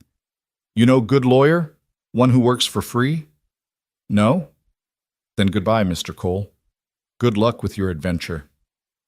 They stood on the sidewalk as evening fell, 2 duffel bags and a backpack between them, and nowhere to go. Dad? Ben's voice was small. Where's our adventure? Ethan pulled out his phone, turned it on, found Claire Davenport's number. His thumb hovered over the call button. This was it. The moment where pride either saved him or killed him. He pressed call. It rang 3 times. 4. Maybe she wouldn't answer. Maybe she'd given him the number just to feel good about herself, never expecting... Ethan? Claire's voice was surprised but warm. Is everything all right? No. The word came out harder than he intended. No, everything's not all right. I just got evicted. My son and I are standing on the street with nowhere to go, and I'm calling you because I'm out of options, and you said if I ever needed anything. He stopped, took a breath, tried again. I'm sorry, I shouldn't have... Where are you? Claire's voice had shifted. All business now, crisp, commanding. Corner of Amsterdam and 147th. Stay there. I'm sending a car. Ms. Davenport, I don't need... You called me. That means you need help, so let me help. The car will be there in 15 minutes. Wait for it. She hung up. Ethan stared at his phone. Ben tugged his sleeve. Who was that? The lady from the subway. Lila's mom. Are we going to see Lila? Maybe. I don't know. They waited. Traffic flowed past. A man pushed a shopping cart full of cans. 2 teenagers argued in Spanish. The city moved around them with complete indifference. 14 minutes later, a black Mercedes pulled up to the curb. The window rolled down. The driver was a middle-aged woman in a neat suit. Mr. Cole? That's me? Ms. Davenport sent me. Please, get in. The interior smelled like leather and money. Ben's eyes went wide as he sank into the seat. Ethan loaded their bags in the trunk and climbed in beside his son, feeling distinctly out of place. Men like him didn't ride in cars like this. They drove uptown. The neighborhoods changed. Buildings got taller, cleaner. The people on the sidewalks wore better clothes. Even the dogs looked expensive. The car stopped in front of a glass tower on 68th Street that probably had its own zip code. The doorman opened the car door before Ethan could reach for the handle. Mr. Cole, Ms. Davenport is expecting you. 30th floor. The lobby was all marble and gold. A fountain tinkled somewhere. Piano music drifted from hidden speakers. Ben pressed close to Ethan's side, overwhelmed. It's okay, Ethan whispered. We're just visiting. The elevator was larger than their former apartment. It rose so smoothly Ethan barely felt the movement. When the doors opened on the 30th floor, they revealed a private foyer with a single door. Claire opened it before Ethan could knock. She'd traded her white coat for jeans and a sweater, but she still looked like money. Her apartment stretched behind her like something from a magazine. Floor-to-ceiling windows overlooking Central Park. Furniture that was art. Art that was probably worth more than Ethan would make in his lifetime. Come in. Claire stepped aside. Please. Lila appeared behind her mother, shy but smiling. Hi, Ben. Hi. Ben waved awkwardly. Lila, why don't you show Ben your room? I need to talk to his father for a minute. The children disappeared down a hallway. Ethan stood in the entryway, acutely aware of his thrift store jacket and the hole in his boot. Sit. Claire gestured to a couch that probably cost more than a car. Tell me what happened. So Ethan told her. About the eviction. The job interviews that went nowhere. The bills piling up. The slow grinding poverty that had been eating him alive since Sarah died. Claire listened without interrupting. When he finished, she was quiet for a moment. I should have called sooner, she finally said. Should have checked on you. I assumed that viral videos pay the rent? Ethan couldn't quite keep the bitterness out. Yeah, turns out they don't. The GoFundMe. I'm not taking that money. People donated because they saw a video. They don't know me, don't owe me anything. They donated because you risked your life for a stranger's child. That's worth something, Ethan. Maybe. He stood. Look, I appreciate you sending the car, but I can't stay here. I don't even know what I needed. A moment to think, maybe. You need a place to stay. We'll figure something out. Where? A shelter? Do you know what shelters are like in this city? Better than most people. Ethan had spent 3 nights in one after Sarah died, when the grief had been so bad he couldn't function. It had been hell. He wouldn't put Ben through that. Claire stood as well, moving to the window. The city glittered below them, lights stretching to the horizon. I meant what I said at the cafe, she said quietly. I owe you everything. Let me help. I'm not your charity case. You're not. You're someone who did something extraordinary and got screwed for it by a system that punishes the poor for existing. She turned to face him. I can't fix that system, but I can help one person, right now, if you'll let me. Ethan wanted to refuse, wanted to grab Ben and walk out and figure it out on his own like he always had. But he was so tired, tired of fighting, tired of losing, tired of pretending everything was fine when it hadn't been fine for 3 years. What are you offering? He asked. A job. A real one, not charity disguised as employment. I need someone to run security maintenance at Davenport Innovations. Physical security, locks, cameras, access systems. You're a mechanic. You can learn. I don't have experience with security systems. You can learn, she repeated. You're smart. You think fast under pressure. Those are the qualities I need. And the salary? $75,000 to start. Benefits. Overtime available. Ethan's breath caught. $75,000. He'd never made more than 40 in his life. That's too much. For someone with no experience, it's market rate for the position. Actually, it's below market. But it's a starting point. Claire crossed her arms. You saved my daughter's life, Ethan. This isn't charity. This is me recognizing that a man who acts that fast, who moves that decisively in a crisis, is exactly who I need on my security team. And if I say no, then you say no. But you'll stay here tonight at least, both of you. Get a good night's sleep, eat a real meal, then decide in the morning. Laughter echoed from down the hall, Ben and Lila's voices playing some game. Ben sounded happy, actually happy, not just pretending for Ethan's sake. One night, Ethan said. Then we'll talk in the morning. Claire smiled. Good. I'll have Maria set up the guest room. You're probably hungry. Let me order dinner. What is Ben like? Anything. He's not picky. What do you like? The question caught him off guard. When was the last time anyone had asked what he wanted? I'm not picky either, he said. They ate Thai food at a table that sat 12, even though there were only 4 of them.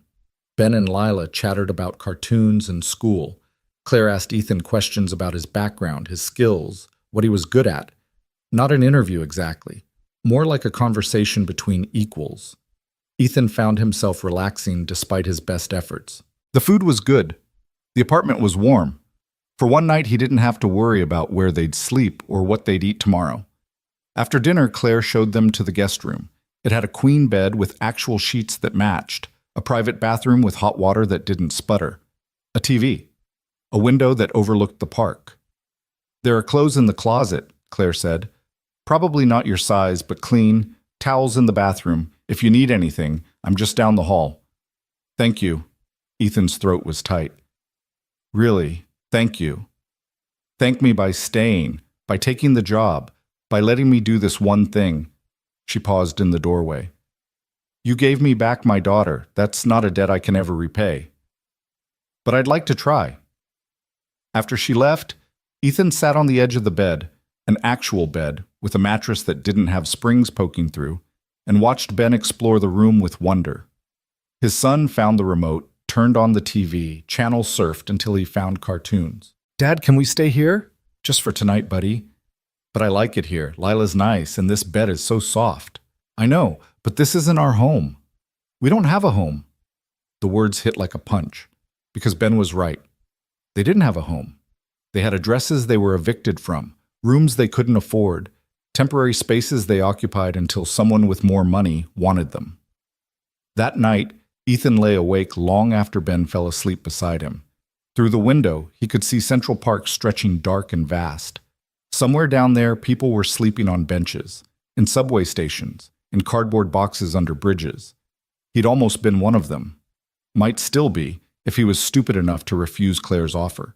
But taking it meant admitting he couldn't do it alone, meant accepting help from someone he barely knew, meant walking into a world of money and power where men like him didn't belong.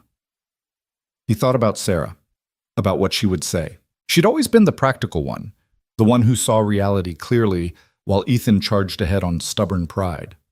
Take the job, you idiot, he could almost hear her say. Take care of our son. In the morning, Ethan found Claire in the kitchen, drinking coffee and reading something on her tablet. She looked up when he entered. Sleep well? Better than I have in months. She poured him a cup of coffee. So, have you thought about my offer? Ethan wrapped his hands around the warm mug. I need to know something first. Why me? You could hire a dozen qualified people for that position. Why give it to someone with no experience? Claire was quiet for a moment, choosing her words carefully. Because I watched you jump, she finally said. I watched you see a problem, a child falling toward certain death, and you didn't freeze, didn't hesitate, didn't wait for someone else to act. You assessed, decided, and moved. That's rare, Ethan. Most people in this world are frozen. They see problems and they wait. They hope someone else will fix it. She met his eyes. My company is in a competitive field. I need people who don't freeze, who move when movement is needed. It was just instinct. Exactly. The right instinct. The instinct to act, to help, to risk yourself for others. That's not something I can teach. Either you have it or you don't. She set down her coffee. You have it, so I'm offering you a chance to use it. Not on subway platforms. In a place where it'll actually pay your bills. Ethan thought about Ben, about eviction notices and empty refrigerators and 3 years of barely surviving, about pride versus practicality, about what Sarah would want. Okay, he said. I'll take the job. Claire smiled. Good. You start Monday. I'll have HR draw up the paperwork. In the meantime, you need a place to stay.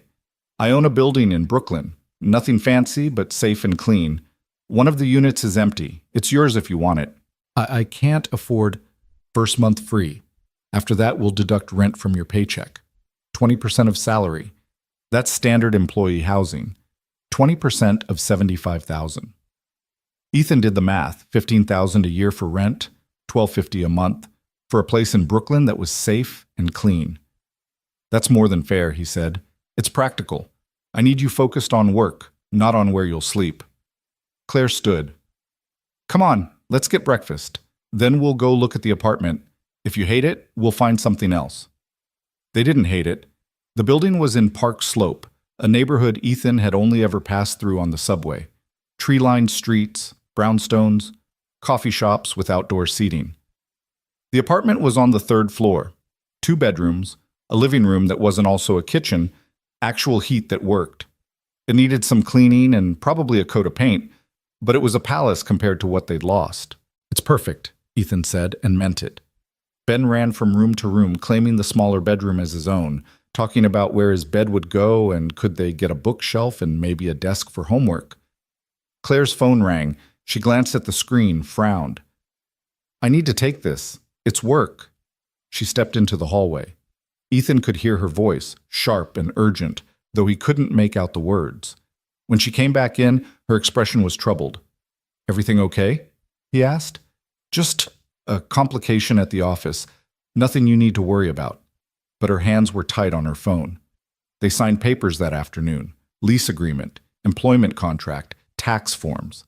Ethan's signature looked shaky next to Claire's confident script, but it was done. He had a job. He had an apartment. He had a future that didn't involve sleeping under bridges. That night, in their new apartment with actual furniture Claire had arranged to have delivered, Ethan sat on the couch, a real couch, not someone's curb trash, and tried to process how much his life had changed in 5 days. 5 days ago, he'd been drowning. Now he had a life raft, all because he'd made one split-second decision to jump. His phone buzzed. A text from an unknown number. This is Marcus from the subway station. Hope you don't mind. Got your number from Ms. D's assistant. Just wanted to say congratulations on the job, man. You earned it. Ethan smiled, typed back, Thanks. Good to hear from you. Another text, this one from a number he did recognize, his former landlord. I see you on news. Very impressive. Maybe we can work out deal on back rent? Ethan deleted it without responding. Some bridges deserve to burn. Monday morning arrived with the inevitability of Judgment Day. Ethan stood in front of his new bathroom mirror, wearing clothes that actually fit, part of the work wardrobe Claire had insisted on buying, not charity, just practical because you can't show up to a corporate office in torn jeans, and tried to recognize himself. You look fancy, Dad. Ben was eating cereal at their actual kitchen table, wearing his school uniform, ready for the new school Claire had enrolled him in. A good school. A safe school. One where the teachers weren't outnumbered 30-1. I look terrified, Ethan corrected. You look like a guy who jumps in front of trains. You can handle an office. When had his 7-year-old gotten so wise? Davenport Innovations occupied 15 floors of a midtown tower that probably had its own weather system. Ethan showed his new ID badge to security. Welcome aboard, Mr. Cole. We've heard a lot about you, and took the elevator to the 14th floor. The security department was tucked in the back, away from the sleek marketing and development offices. 6 people worked there. The director, Victor Kane, a former cop with gray hair and suspicious eyes, 2 tech specialists who barely looked up from their monitors, an admin assistant who smiled too much, and 2 field coordinators who handled the physical security work. So you're the hero. Victor looked Ethan up and down. Claire speaks highly of you. Just did what anyone would do. Except nobody else did it. Victor's expression was unreadable. Welcome to the team. Let me show you what we do here. The job was more complicated than Ethan expected. Davenport Innovations designed quantum computing systems. He only half understood what that meant. And security was paramount. Industrial espionage was real. Competitors would pay millions for proprietary designs. Every door, every lock, every camera was part of a system that had to work perfectly. You'll start with maintenance, Victor explained. Learn the systems, how they work, how they break, how to fix them fast. Then we'll move you into monitoring and response. Eventually, maybe field coordination if you're good at it. And if I'm not? Then you'll stay in maintenance. It's honest work. Pays the same. Victor paused. Look, I'll be straight with you. Some people here are going to think you got this job because you saved the boss's kid. They're not wrong. But that doesn't mean you don't deserve to be here. You keep your head down, do the work, and prove you belong. I can do that. Good. Now let's get started. The first week was overwhelming. Ethan learned about access control systems, biometric scanners, motion sensors, and a dozen other technologies he'd never heard of. His brain hurt by the end of each day. But he learned, took notes, asked questions, stayed late to practice. The tech specialists, Jay and Priya, warmed to him quickly. They appreciated that he actually listened, that he didn't pretend to know things he didn't. Most of the contractors we hire don't know a router from a toaster, Priya said, showing him how to reset a stuck door controller. They just throw parts at problems. You actually try to understand what's wrong. That's rare. I'm a mechanic. Diagnostics is what I do. Was a mechanic, Jay corrected. Now you're security. Different world, but same principles. Figure out what's broken, fix it. Make sure it doesn't break again. Ethan found his rhythm. The work wasn't glamorous, but it was solid, real. He went home each night with sore feet and a sense of accomplishment. Ben was thriving in his new school, making friends, bringing home homework that suggested he was actually learning something. For the first time in 3 years, Ethan could breathe. But of course, nothing good lasted. It started with small things. Doors that shouldn't have been unlocked were open. Cameras with clear sight lines mysteriously angled wrong. Access logs showing entries that didn't match employee schedules. Probably just glitches, Victor said when Ethan brought it to his attention. These systems are complicated. Things happen. But Ethan's instincts, the same instincts that had made him jump on that platform, said something was wrong. He started keeping his own logs, noting discrepancies, following patterns, and the more he looked, the more he saw. Someone was deliberately compromising their security, someone inside the company. You're being paranoid, Jay said when Ethan mentioned it. Why would anyone sabotage their own security? To make it easier to steal, Ethan replied. You said it yourself, our competitors would pay millions for our designs. What if someone's selling access? That's a serious accusation. It's a serious problem. Ethan took his findings to Victor, laid out 3 weeks of documentation, unexplained door breaches, camera malfunctions during sensitive meetings, access badge clones that shouldn't exist. Victor studied the papers, his expression darkening. You're sure about this? I'm sure there's a pattern. Whether it's intentional or just negligence, I can't say. We'll need to investigate quietly. If there's really a leak, we don't want to spook them. Victor met Ethan's eyes. This stays between us for now, not even Jay and Priya. Understood? Understood. That night, Ethan stayed late. The office was quiet after 6, most employees gone home to families and lives that didn't involve hunting for traitors. He reviewed security footage, cross-referenced access logs, built a timeline of suspicious events. He was so focused, he didn't hear the door open behind him until a voice said, "Working late, Mr. Cole?" Ethan spun. Claire stood in the doorway, still in her business suit, looking exhausted. "Miss Davenport, I didn't hear you come in." "Most people don't hear me. One of my superpowers." She moved into the room. "What are you working on?" Ethan hesitated. Victor had said to keep it quiet, but this was her company. She had a right to know. "I think someone's sabotaging your security." Claire's expression didn't change. "Explain." So he did. Showed her the logs, the patterns, the timeline. When he finished, she was quiet for a long moment. "How certain are you?" 80%, maybe higher. "Who knows about this?" "Just Victor and me." "Keep it that way." Claire pulled out her phone. "I'm going to make some calls, bring in outside investigators. If you're right, and I suspect you are, this is bigger than just security." "How much bigger?" Claire looked at him, and for the first time since they'd met, he saw fear in her eyes. "We're 3 months from launching a new quantum processor. If the specs leak to our competitors, it could destroy us. We're talking billions in lost contracts, thousands of jobs." She took a breath. Including yours. The weight of that settled on Ethan's shoulders. He'd thought he was just fixing broken locks. Turns out he'd stumbled into corporate warfare. What do you need me to do? Keep watching, document everything, and Ethan? She met his eyes. Be careful. If there really is a leak and they realize you're onto them, you could be in danger. I've jumped in front of trains. I think I can handle corporate espionage. Claire smiled, but it didn't reach her eyes. I hope you're right. Over the next week, things escalated. A server room was accessed after hours by someone using a cloned badge. Prototype designs disappeared from a supposedly secure lab. And through it all, Ethan watched and documented and tried to find the pattern. He was reviewing footage from the executive floor when he saw it. A figure in a maintenance uniform, moving with purpose through restricted areas. The camera angle wasn't great, but Ethan recognized the walk. The build. It was Marcus, the security guard from the subway. The man who'd helped pull Ethan back from the tracks, who'd texted congratulations on the job, who'd worked at Davenport Innovations for 6 months before Ethan arrived. Son of a bitch, Ethan breathed. He pulled up Marcus's employment file, hired by Victor Kane personally. Excellent references. No red flags. But Ethan looked at the access logs and saw Marcus's badge being used in places he had no business being, at times when he was supposedly off duty. Ethan called Victor.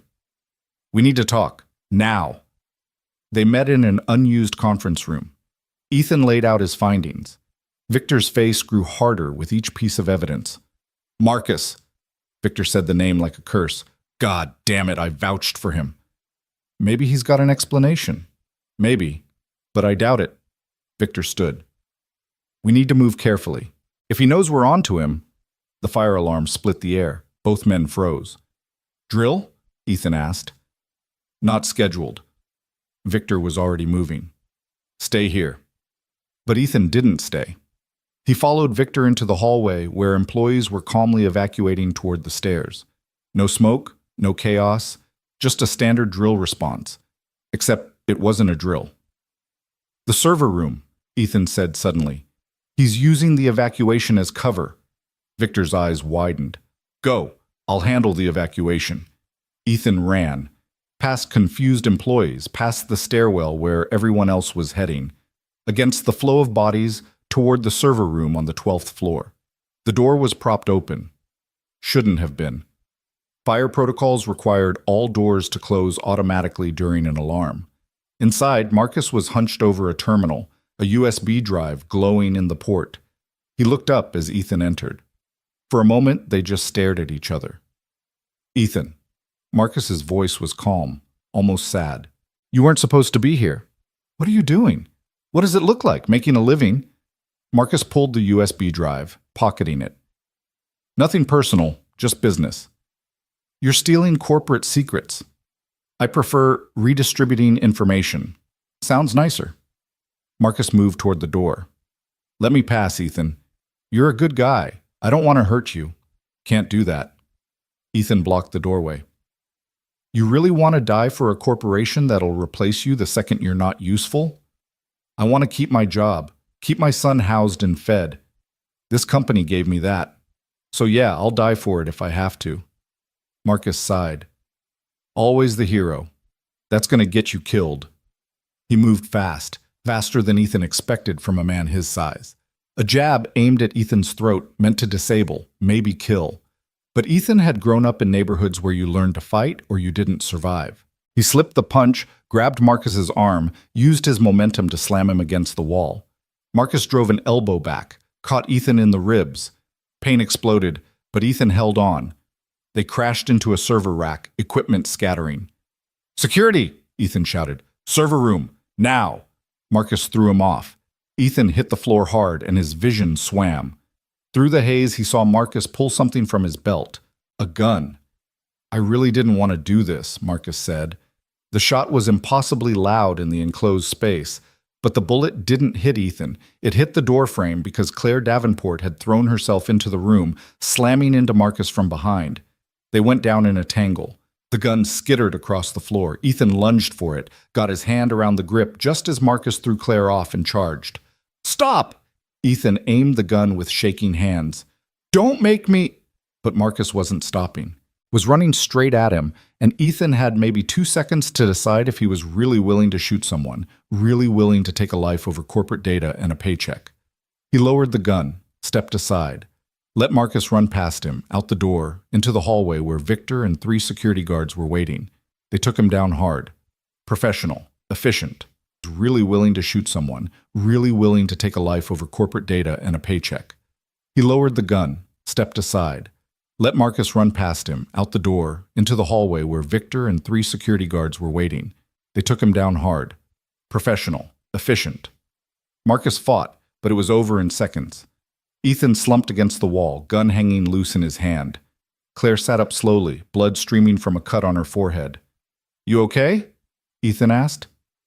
"Better than him." Claire nodded toward Marcus, who was being cuffed on the floor. "You?" "My ribs are going to hurt for a week, but yeah, I'm okay." Victor appeared in the doorway, saw the gun in Ethan's hand. "That's evidence. I'll need to take that." Ethan handed it over gratefully. His hands were shaking now that the adrenaline was fading. "How did you know?" Claire asked Ethan. "How did you figure out it was Marcus?" "I didn't. Not until tonight. Just had a feeling something was wrong." Ethan managed a weak smile. "Same feeling that made me jump on the subway platform. Guess my instincts are pretty good." "Your instincts just saved this company." Claire stood, touching the cut on her head gingerly. "Again." Later, after the police came and went, after Marcus was arrested and the server room secured, Ethan found himself back in his apartment with Ben, trying to explain why there were news vans outside their building. "You stopped a bad guy?" Ben's eyes were huge. "Sort of. Mostly I just noticed something was wrong and told people." "That's what heroes do, though. They notice things and help fix them." Ethan pulled his son close. "I'm not a hero, buddy. Just a guy trying to do his job." But the next morning, when Claire called him into her office, she had a different perspective. "Effective immediately, you're being promoted to Director of Security. Victor's retiring. His choice, not mine. He feels responsible for hiring Marcus." Claire slid a contract across the desk. $120,000 salary, full benefits, company car if you want it. Ethan stared at the number. That's insane. That's appropriate for someone who just prevented a multi-billion-dollar theft." Claire leaned back in her chair. "You've saved my daughter, saved my company. At this point, Ethan, I'm starting to think you might be the best hire I've ever made." "I jumped in front of a train." "Yes, and kept jumping into danger ever since. That's exactly the quality I need," she smiled. "So, what do you say? Ready to lead a team?" Ethan thought about subway platforms and eviction notices and nights when he'd gone to bed hungry so Ben could eat. Thought about how far they'd come in 6 weeks, how much had changed because of one split-second decision. He picked up the pen. "Where do I sign?" The signature was barely dry when reality hit. Director of Security, Ethan Cole, who 6 weeks ago had been sleeping on a mattress on the floor with eviction notices as wallpaper, was now responsible for protecting a multi-billion-dollar corporation. The weight of it settled on his shoulders like a physical thing as he walked back to his new office. Victor's old office, with its view of the city and furniture that didn't come from someone's curb. Jay and Priya were waiting when he arrived, their expressions carefully neutral. "So," Jay said. "Boss?" The word sounded wrong. Ethan had spent his entire adult life taking orders, not giving them. "Don't call me that, just Ethan." "Can't do that anymore." Priya crossed her arms. "You're management now. There's a hierarchy." "Then the hierarchy is stupid." Ethan dropped into the chair behind the desk. It was leather. It squeaked. He hated it already. "Look, I know this is weird. Yesterday I was changing access codes and learning how routers work. Today I'm supposedly in charge. If you want to hate me for it, I get it." "We don't hate you," Jay said. "We're just trying to figure out if you earned this or if Claire's still feeling grateful about the subway thing." It was a fair question. Ethan had been asking himself the same thing. "Probably both," he admitted. "But I'm here now, and I'm going to do the job right. That means I need your help. You two know these systems better than I ever will. So I'm not going to come in here pretending I'm smarter than you. I'm going to ask questions, listen to answers, and make decisions based on what you tell me. That work for you?" Priya and Jay exchanged glances. Some silent communication passed between them. "Yeah," Priya finally said. "That works." "Good. Now catch me up on what I don't know. How bad was the breach?" They spent the next 3 hours walking Ethan through the damage. Marcus had been selling access for 8 months, long before Ethan arrived. He'd compromised 17 secure areas, copied proprietary designs worth an estimated $3 billion, and sold the information to a shell corporation that funneled it to Davenport's biggest competitor, Chen Technologies. "The good news," Jay said, "is that he didn't get the quantum processor specs. Those are air-gapped, no network connection at all. He was working his way there, but you caught him first." "Small mercies," Ethan rubbed his eyes. "What's our exposure? Legally, I mean." "Claire's lawyers are handling it. Criminal charges against Marcus. Civil suit against Chentech for corporate espionage. It's going to be ugly." Priya pulled up a news article on her tablet. "And public. This hit the press this morning." The headline read, "Hero of Morrison Street Subway foils corporate spy ring at Davenport Innovations." Below it, a photo of Ethan from the night of the arrest, looking exhausted and overwhelmed. "Great," Ethan muttered. "More attention." "You're famous, boss." "Might as well accept it," Jay grinned. "We're thinking of making trading cards." Ethan Cole jumps in front of trains, catches corporate spies, probably fights crime in his spare time. "I'm going to fire you." "No, you won't. You need me too much." He wasn't wrong.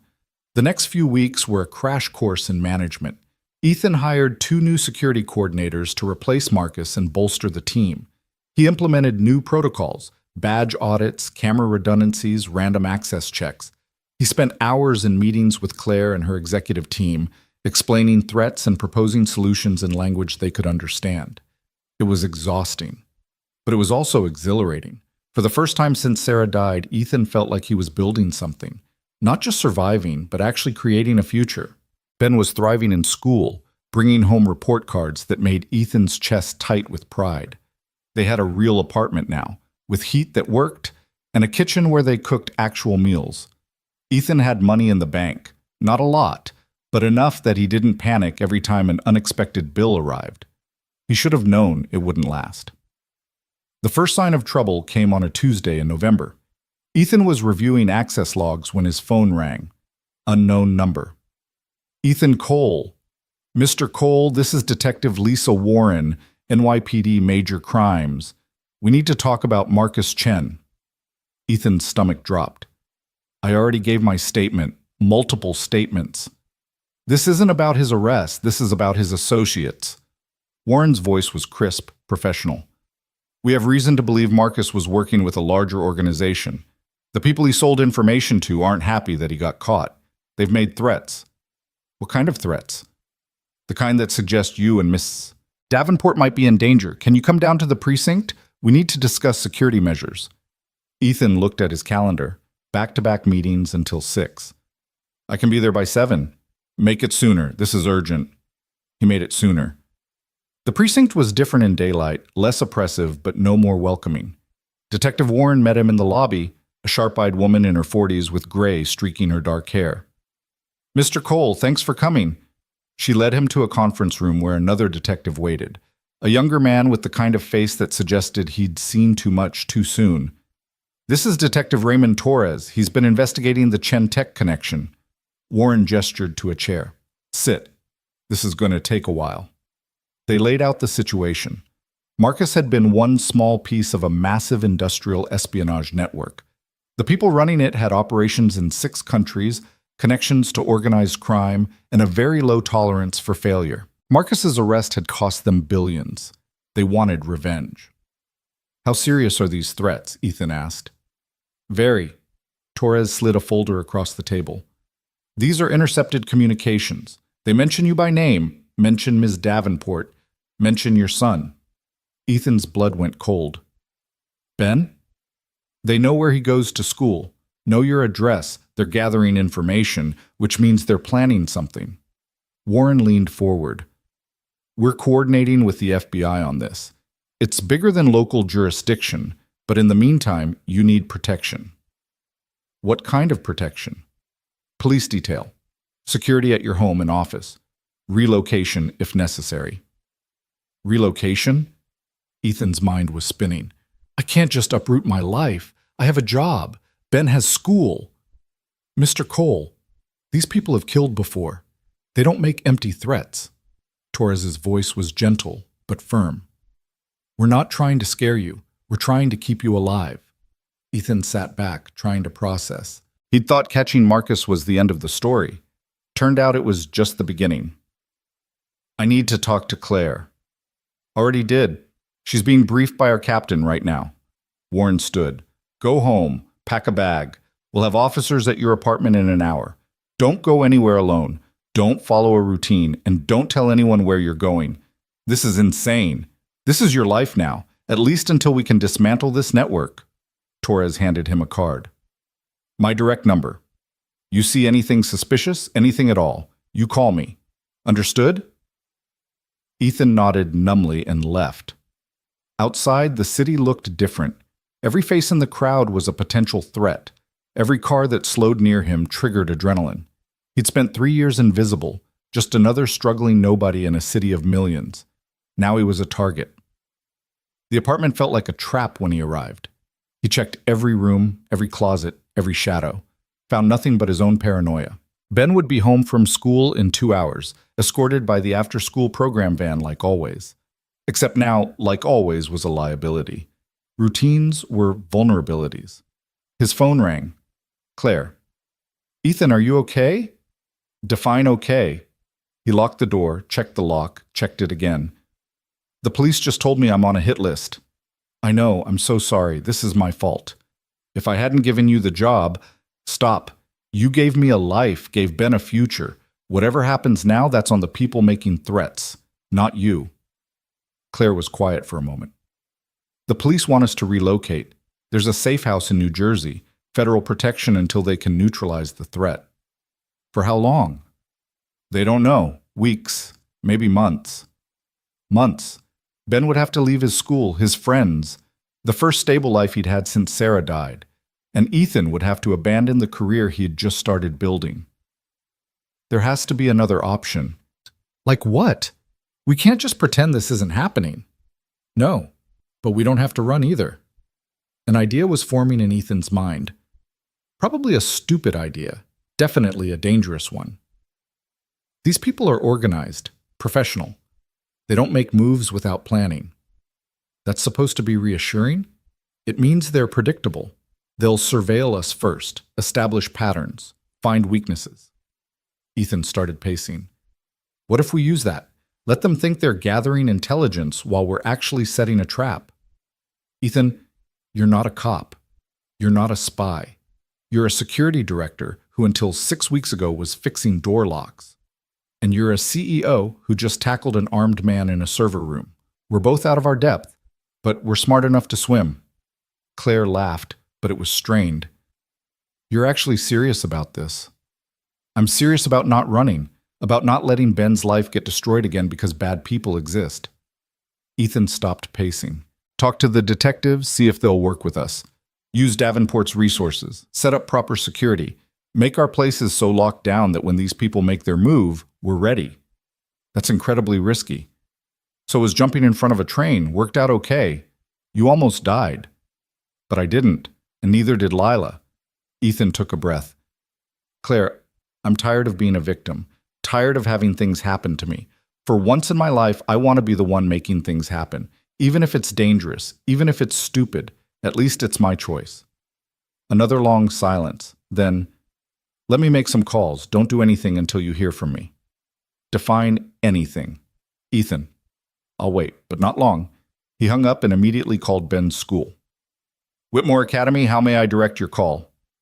This is Ethan Cole, Ben Cole's father. I need to speak to the principal. It's urgent. 5 minutes later, Principal Davison came on the line. Ethan explained the situation carefully without causing panic. Davison listened, asked smart questions, and made immediate changes to Ben's security protocol. No more van service. Ethan would pick him up personally. A security guard would walk Ben to and from class. No field trips without explicit parental approval.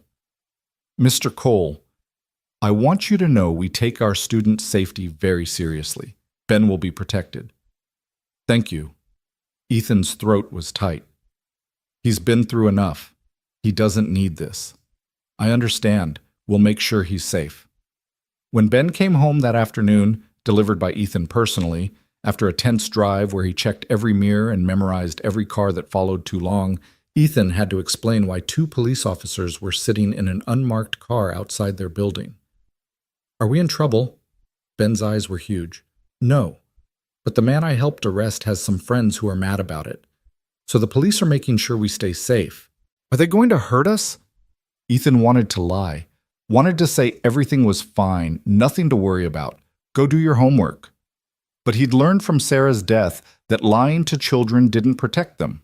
It just made reality hurt worse when it arrived.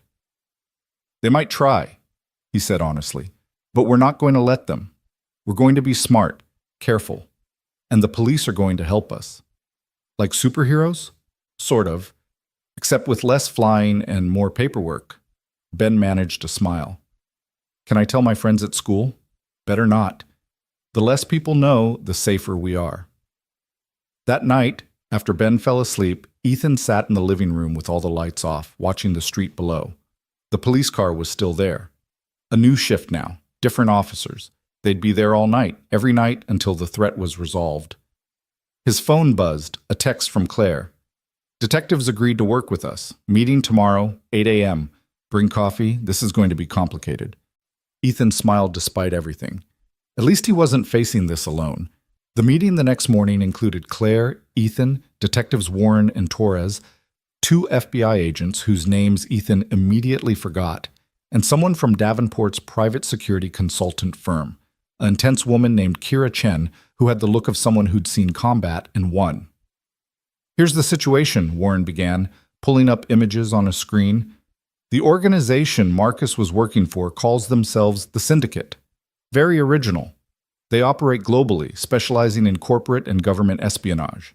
Their leadership is paranoid and competent, which is a dangerous combination. How many people are we talking about? Claire asked.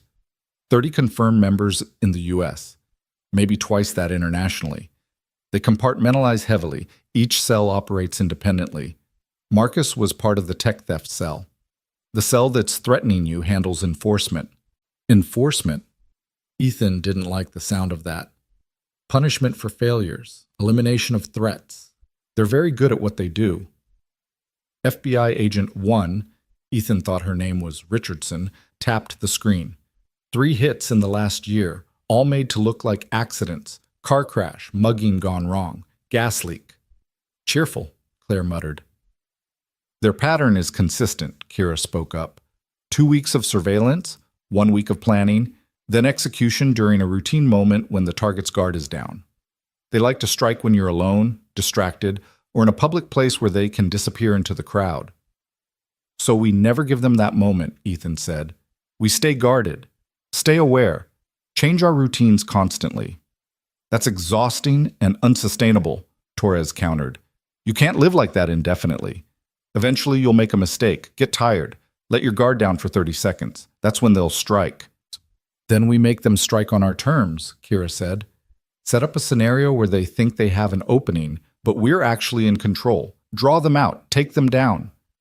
You want to use Ms. Davenport and Mr. Cole as bait? Warren frowned. That's risky. Everything's risky. At least this way we're controlling the variables. Kira looked at Claire and Ethan. It's your call. We can put you in protective custody, keep you hidden until the FBI dismantles the syndicate. Could take months, maybe years. Or we can be proactive. Force their hand. End this fast. Claire and Ethan exchanged glances. Fast, they said simultaneously. The next 2 weeks were a masterclass in controlled paranoia. Ethan's apartment was wired with cameras and sensors. Claire's penthouse became a fortress. Both of them wore panic buttons disguised as watches. Everywhere they went, plainclothes protection followed at a distance, but they also maintained visible routines. Ethan took Ben to school each morning, same route, same time. Picked him up each afternoon. Went to the office, came home. To anyone watching, it looked like normal life with a police escort. What the watchers didn't see was the backup team tracking them, the drones overhead, the network of informants Kira had activated throughout the city. Every step Ethan and Claire took was monitored, protected, and used to gather intelligence on whoever was gathering intelligence on them. It's like chess, Kira explained during one of their daily briefings. They're watching us. We're watching them watch us. First person to blink loses. What if they don't make a move? Ethan asked. They will. They can't afford not to. Marcus's arrest was a major loss. They need to send a message that betraying the syndicate has consequences. You and Claire are that message. It was a strange way to live. Every morning, Ethan woke up and remembered that somewhere in the city, someone was planning to kill him. Every night, he checked on Ben 3 times, making sure his son was breathing, was safe, was still there. Ben handled it better than Ethan expected. Kids were resilient. Or maybe he'd just gotten used to his life being unstable. Either way, he adapted. Made friends with the police officers, started doing his homework in the living room where Ethan could see him. Didn't complain when Ethan checked the locks obsessively. You okay, Dad? Ben asked one night, finding Ethan at the window again. Just being careful. You're scared. It wasn't a question. Ethan had never been able to lie to those Sarah brown eyes. Yeah, I'm scared. Me too. Ben climbed onto the couch beside him. But we're together, so it's okay to be scared together, right? Ethan pulled his son close. Yeah, buddy, it's okay. The break came on a Wednesday. Kira burst into Ethan's office without knocking, tablet in hand. We got them. The surveillance team. 3 people. Rotating shifts. Watching both your place and Claire's. She pulled up photos. This one's former military. Dishonorable discharge. These 2 have records. Assault. Weapons charges. They've been tracking you for 12 days. That's their pattern, Ethan remembered. 2-week surveillance, 1 week planning, then they strike. Which means we have 2 days to set the trap. Kira was already typing. I need to coordinate with the FBI, get tactical teams in position. What's the plan? We give them an opening, something too good to resist. Then when they move, we grab them. She looked up. You're going to hate this part. The opening has to look real, which means you have to be vulnerable. Actually vulnerable, not fake vulnerable. Ethan's stomach tightened. Define vulnerable. Alone. Isolated. No visible protection. Walking into a scenario where they can make their move without witnesses. Kira's expression was grim. I know what I'm asking, but if we try to fake it, they'll know. These people are professionals. So I'm bait. You're bait with an entire tactical team 30 seconds away. But yes, bait. That night, Ethan told Ben he'd be working late the next few days. Made arrangements for Ben to stay with Claire and Lila. The penthouse was more secure anyway. Ben didn't want to go. I want to stay with you. I know, buddy, but this is important, and you'll have fun with Lila. She's been asking about another playdate. You promise you'll be okay? Ethan thought about lying, decided against it. I promise I'll do everything I can to stay safe. But if something happens, if something goes wrong, I need you to know something. Dad, don't. Listen, if something happens, you've got people who love you. Claire, Lila, your teachers. Detective Warren, she's actually pretty cool once you get to know her. You'll be okay. I don't want to be okay without you. Ben's voice cracked. I already lost Mom. I can't lose you too. Ethan held him tight, breathing in the scent of his son's shampoo, memorizing the weight of him. You're not going to lose me. I'm too stubborn to die. Ask anyone. The next morning, they executed the plan. Ethan's routine was the same. Drive Ben to school, go to the office, work through lunch. But at 3 p.m., he left the building alone. No protection visible. No backup obvious. Just him, walking 3 blocks to a parking garage where his car was supposedly parked. The garage was perfect for an ambush. 4 stories. Multiple blind spots. Exit routes in every direction. If the syndicate was going to make a move, this would be the place. Ethan's heart hammered as he entered. The panic button on his wrist felt both reassuring and useless. If things went wrong, 30 seconds was an eternity. His footsteps echoed in the concrete space. Level 1. Level 2. His car was supposedly on level 3. He took the stairs, each step deliberate. Controlled. Level 3 was deserted. His car sat in the corner, exactly where he'd left it that morning. Ethan walked toward it, keys in hand, every sense screaming danger. The attack came from behind, fast and professional, an arm around his throat cutting off air. Chemical smell, chloroform, as something pressed against his face. Ethan didn't fight. That was the plan. Let them think they had him. Let them make their move. His vision blurred, his knees buckled, the world tilted. Then the garage exploded with action. FBI! Freeze! Get your hands up! On the ground! Now! Gunfire. Shouting. The arm around Ethan's throat released as his attacker was tackled by 3 agents in tactical gear. More agents poured from hiding spots, behind cars, in stairwells, on the roof. The syndicate's enforcement team didn't stand a chance. It was over in less than a minute. Ethan sat on the concrete, coughing, while a paramedic checked him over. Kira appeared, looking satisfied. You okay? Peachy, love being strangled is part of my job description. You did good. We got all 3 of them, plus the guy in the van outside who was coordinating. She helped him stand. It's over, Ethan. They can't hurt you now. But Ethan knew better. They'd caught the enforcement cell, sure, but the syndicate was bigger than 3 hired muscles. The real threat, the people who'd ordered the hit, were still out there. This isn't over, he said. Kira's expression confirmed it. No, but it's a start. The arrests made national news. FBI dismantles hit squad targeting subway hero, read the headlines.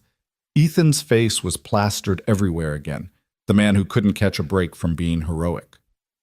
At the precinct, detectives Warren and Torres debriefed him for hours. The enforcement cell was talking, cutting deals, giving up information about the syndicate's structure. It would take months to unravel completely, but the immediate threat was neutralized. You can go home, Warren finally said. Get some rest. We'll keep a patrol on your building for another week, but you should be safe. Should be. Not the most reassuring phrase, but Ethan would take it. He picked up Ben from Claire's penthouse. His son launched himself into Ethan's arms, holding on like he'd never let go. You're okay. You're really okay. Told you I was too stubborn to die. Ethan buried his face in Ben's hair. Come on, let's go home. That night, in their apartment that finally felt safe again, Ethan made spaghetti. Actual spaghetti, with garlic bread and salad. They ate at their kitchen table, and Ben talked about his day with Lila, about school, about the science project he was working on. Normal things. Beautiful, boring, normal things. After Ben went to bed, Ethan stood at the window one more time. The police car was still there, but he knew it would be gone soon. Life would return to normal, or whatever passed for normal, in a life that had included jumping in front of trains and catching corporate spies and surviving assassination attempts. His phone rang. Claire. How are you holding up? Still processing. Ethan rubbed his neck where bruises were forming. Thanks for keeping Ben safe. I know it wasn't convenient. Ethan, he's a wonderful kid. It was a privilege. Claire paused. Listen, the board met today. They want to do something for you. Recognition for everything you've done. There's talk of making you vice president of security. That's insane. I've been director for like 6 weeks. And in those 6 weeks, you've prevented a multi-billion-dollar theft, uncovered a spy ring, and survived an assassination attempt. I'd say you've earned it. Vice president. The title felt absurd, but the salary would be even better. Ben could go to a better school. They could move to a bigger apartment. Maybe take a vacation, something Ethan hadn't done in 4 years. I'll think about it, he said. Think fast. The board meets again next week. Claire's voice softened. You've come a long way from that subway platform, Ethan Cole. We both have. After they hung up, Ethan checked on Ben one more time. His son was sprawled across the bed, Mr. Elephant clutched tight, breathing deep and peaceful. Safe. Protected. Loved. Ethan thought about the past 2 months, about how one moment of action, one split-second decision to jump instead of freeze, had cascaded into a completely different life. Not an easier life, but a better one. A life with purpose and possibility and people who believed in him. He thought about Sarah, about what she would say if she could see them now. She'd probably laugh at him for becoming an executive, tease him about the fancy apartment. Then she'd hug him tight and whisper that she was proud. Ethan hoped she was. Hoped she could see them somehow. See that he'd kept his promise to take care of their son. That he hadn't quit, even when quitting would have been so much easier. Coal men don't quit, she used to say. And despite everything, the poverty, the grief, the constant fight to survive, Ethan never had. He wasn't about to start now. The promotion became official on a Monday morning that felt like any other Monday until it wasn't. Ethan stood in the boardroom on the 42nd floor of Davenport Tower, surrounded by people in suits that cost more than his first car, and tried not to feel like an imposter. The board members studied him with varying degrees of interest and skepticism. These were people who measured worth in quarterly earnings and stock prices, not subway heroics. "Mr. Cole," the chairman said, a silver-haired man named Richard Ashworth, whose handshake could crush bones. "The board has reviewed your performance over the past 2 months. Your actions have directly saved this company from catastrophic loss, both financial and reputational." Ethan nodded, not sure if he was supposed to speak. "That said," Ashworth continued, his tone cooling, "Vice President is a significant role. You'd be overseeing not just physical security, but cybersecurity, risk assessment, and crisis management. That's a substantial leap for someone with limited corporate experience." Here it comes, Ethan thought. The part where they thank him politely and offer him a nice bonus instead. But Claire stood up from her seat at the head of the table. "Richard, with respect, experience is overrated. I've watched Ethan identify problems that people with 20 years of experience missed. He thinks differently, acts decisively. Those are qualities you can't teach in business school." "Claire, no one's questioning his instincts, but instinct alone doesn't qualify someone for executive leadership." "Then what does?" Claire's voice had an edge now. "An MBA? Because I can name 6 executives with impressive credentials who missed Marcus's breach for 8 months. Ethan found it in 3 weeks." Another board member spoke up, a woman named Patricia Wells, who'd made her fortune in pharmaceutical patents. "Ms. Davenport, we're not suggesting Mr. Cole isn't valuable. We're suggesting that perhaps a different role might be more appropriate. Senior director, perhaps. Or a specialized consultant position. Translation: keep him around, but not at the executive table. Not with people like us." Ethan had heard this song before. Different venue, same lyrics. "You're useful, but you don't belong here." "If I may," Ethan said quietly. The room fell silent. "You're right. I don't have an MBA. I don't have corporate experience. I didn't go to the right schools or join the right clubs. I'm a mechanic who learned security by actually doing it, not by reading case studies." Ashworth's expression suggested this wasn't helping Ethan's case. "But here's what I do have," Ethan continued. "I know what it's like to have everything to lose. I know how to see threats before they become disasters because I've spent my entire life one disaster away from the street. I know how to make decisions under pressure because pressure is all I've ever known." He met each board member's eyes in turn. "You want someone who'll protect this company like their life depends on it?" "Mine actually does. This job is the only thing standing between my son and the poverty I just climbed out of. So yeah, I'll work harder than anyone with a safety net ever could. That's what you're getting if you promote me." The silence stretched. Then Patricia Wells smiled, actually smiled. "That's the most honest thing I've heard in this room in 10 years, she said. "I vote yes." One by one, the board members voted.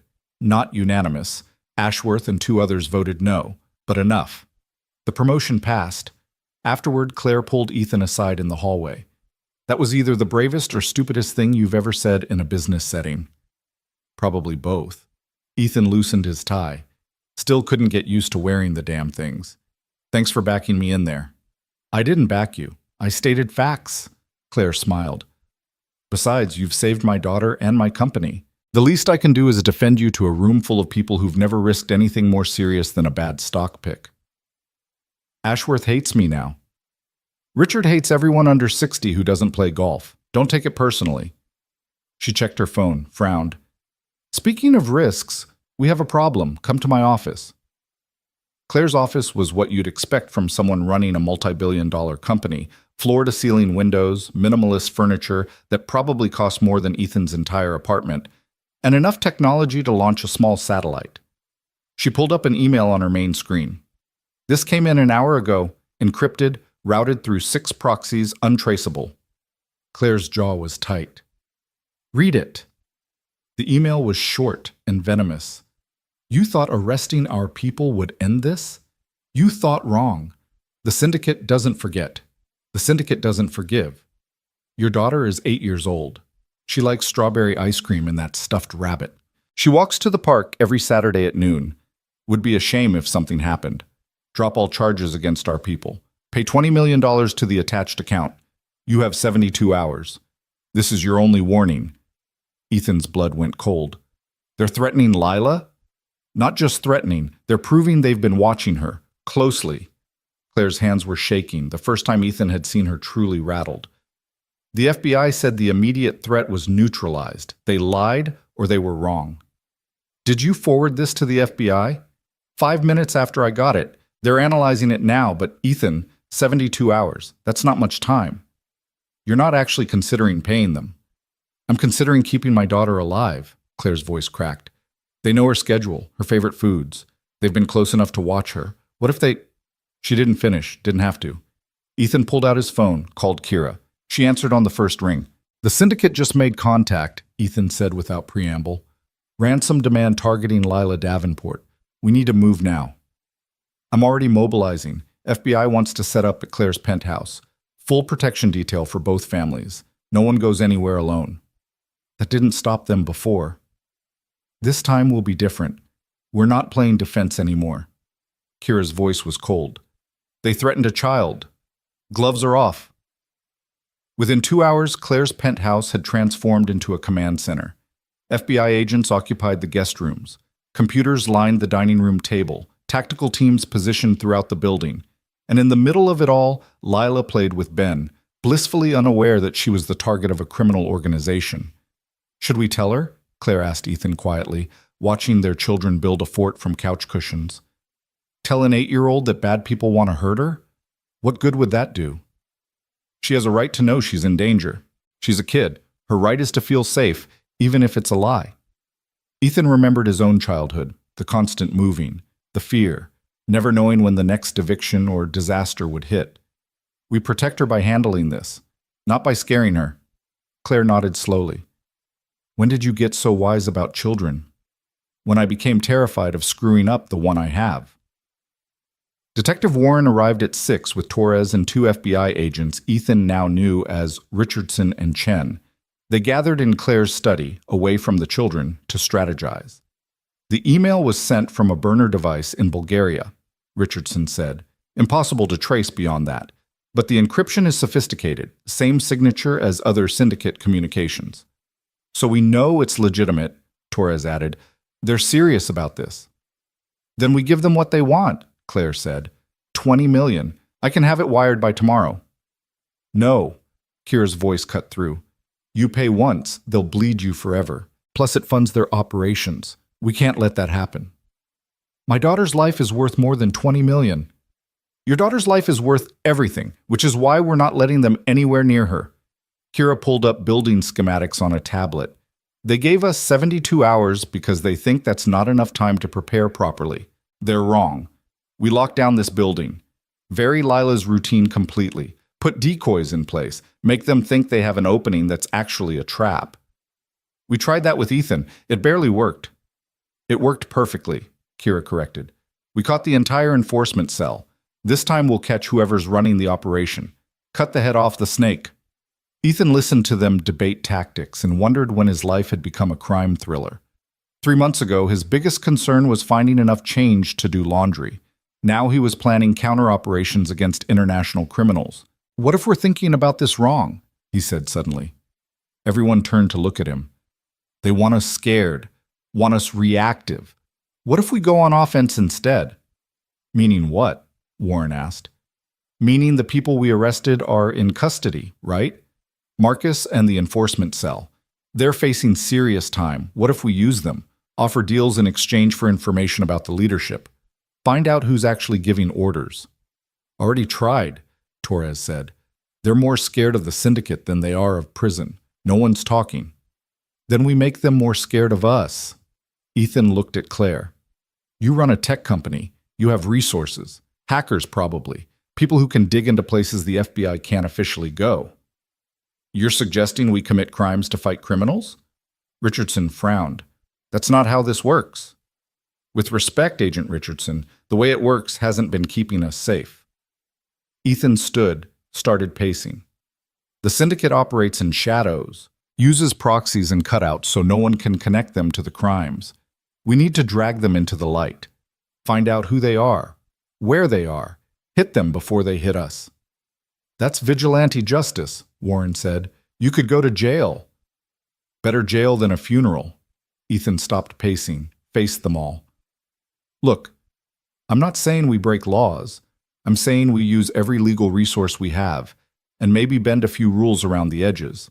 The syndicate is threatening a child. I'd break every rule there is to stop that. Claire stood as well, moving to stand beside Ethan. He's right. I've been playing by the rules my entire career, but these people don't have rules. If we want to beat them, we need to fight the same way they do. I can't officially condone this, Richardson said carefully, but I also can't stop you from using private resources to investigate threats to your company and family. Good. Claire pulled out her phone. I'm calling my head of IT. If anyone can dig up dirt on the syndicate, it's him. The next 48 hours were a blur of coffee and paranoia. Claire's IT team, led by a brilliant hacker named Felix, who'd spent 5 years in prison for breaking into Pentagon servers before Claire hired him, tore through every digital footprint the syndicate had left.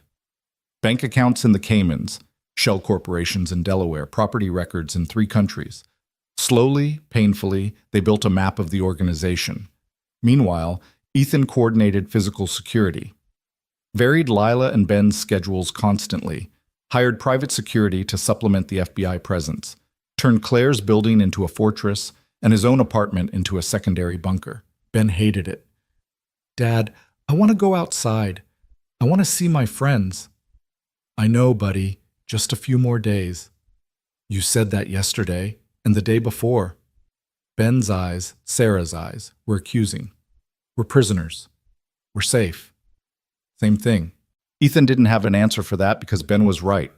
They were prisoners, just prisoners in a nice building with good food. Still caged.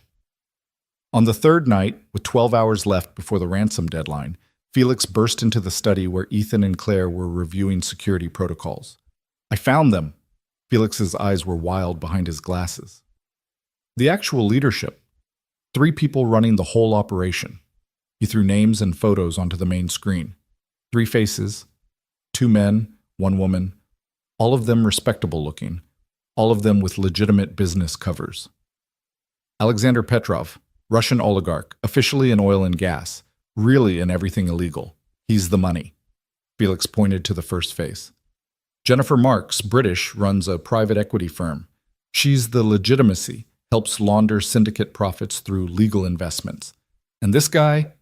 He pointed to the third face, a bland-looking man in his 50s. Robert fucking Sullivan, American, lives in Connecticut, commutes to his office in Manhattan, where he runs a hedge fund. That's the day job. At night, he coordinates the syndicate's U.S. operations. Sullivan? Claire leaned forward. Robert Sullivan from Prometheus Capital? You know him? I've met him at charity galas. He donated to my Senate campaign 3 years ago. Claire looked sick. He's been to my home. Met Lila. The implications hung in the air like poison gas. Where is he now? Ethan asked. Felix typed rapidly. His calendar shows he's at his Connecticut estate. Big place in Greenwich, 40 acres, private security. Send me the address, Kira said from the doorway. No one had heard her enter. FBI can move on this. If Sullivan is really the U.S. coordinator, we can arrest him, squeeze him for information about the others. That'll take time, Ethan said. Warrants, legal process. We have 12 hours. So what are you suggesting? Kira's eyes narrowed. That we go to Connecticut and confront a crime lord without legal authority? I'm suggesting we give him a choice. Come quietly or go down hard. Show him we know everything. Make him understand that his safe life is over unless he calls off the attack on Lila. That's insane. So is waiting for him to kill a child. Ethan grabbed his jacket. I'm going. Anyone who wants to come with me can. Anyone who doesn't, I understand. Claire stood. I'm coming. Claire, no. Stay here with Lila. She needs you. She needs me to end this threat. That means confronting the man who ordered it. Claire's expression was steel. He threatened my daughter. He doesn't get to hide behind lawyers and process. He answers to me. Kira sighed. If you two get yourselves killed, I'm going to be very annoyed at the paperwork. That said, I'm in. But we do this smart. No cowboy bullshit. They left at midnight. Kira drove, a black SUV with government plates and enough weapons in the back to stage a small coup. Claire sat in the passenger seat, silent and focused. Ethan was in the back, checking the map on his phone, trying to ignore the voice in his head that said this was the stupidest thing he'd done yet, and he jumped in front of a train. Greenwich was an hour away. They made it in 45 minutes. Sullivan's estate was everything Felix had described. Stone walls, iron gates, security cameras everywhere. The American dream built on blood money. How do we get in? Claire asked. We ring the doorbell. Kira pulled up to the gate, rolled down her window, pressed the intercom button. A voice crackled through. State your business. Tell Mr. Sullivan that Claire Davenport and federal security are here to discuss his business arrangements with the syndicate. He has 2 minutes to let us in, or we're calling the FBI and CNN. His choice. Silence. Then, wait there. 3 minutes later, not 2, because men like Sullivan didn't follow other people's deadlines, the gates swung open. They drove up a long driveway lined with trees. The house was massive, colonial style, columns, the kind of place that screamed old money and older secrets. Sullivan waited at the front door wearing a silk bathrobe and an expression of mild annoyance. 2 security guards flanked him, large men with the look of ex-military. Ms. Davenport, this is quite a surprise. Sullivan's voice was smooth, educated, the voice of someone who'd never been told no. What brings you to my home at this ungodly hour? You threatened my daughter. Claire's voice was ice. You and your syndicate friends. The ransom email. The surveillance. All of it. I'm afraid I don't know what you're talking about. We have everything, Kira said, stepping forward. Financial records linking you to known syndicate operations. Communications between your shell companies and Petrov's money laundering network. Enough evidence to put you away for 30 years. That's quite an accusation. I assume you have warrants, probable cause, or did you just break into my property making wild claims? Ethan had heard enough. He stepped past Kira, moving close enough to Sullivan that the guards tensed. Here's what's going to happen, Ethan said quietly.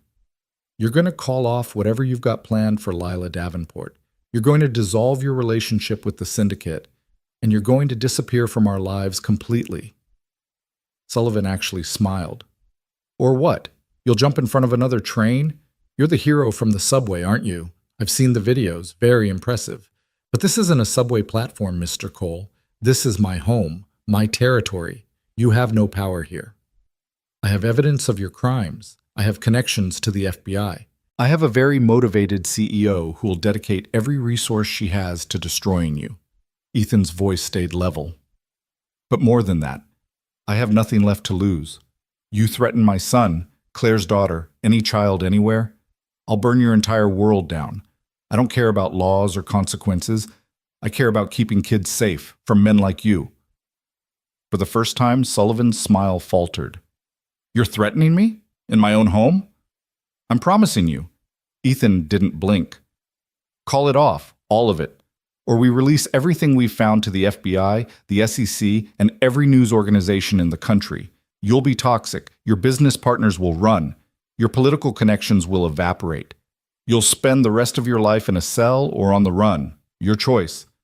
Sullivan studied Ethan for a long moment. Whatever he saw there made him take a step back. You're serious. As a heart attack. And if I call it off, what happens to me? You disappear, Claire said. Quietly. Sell your assets.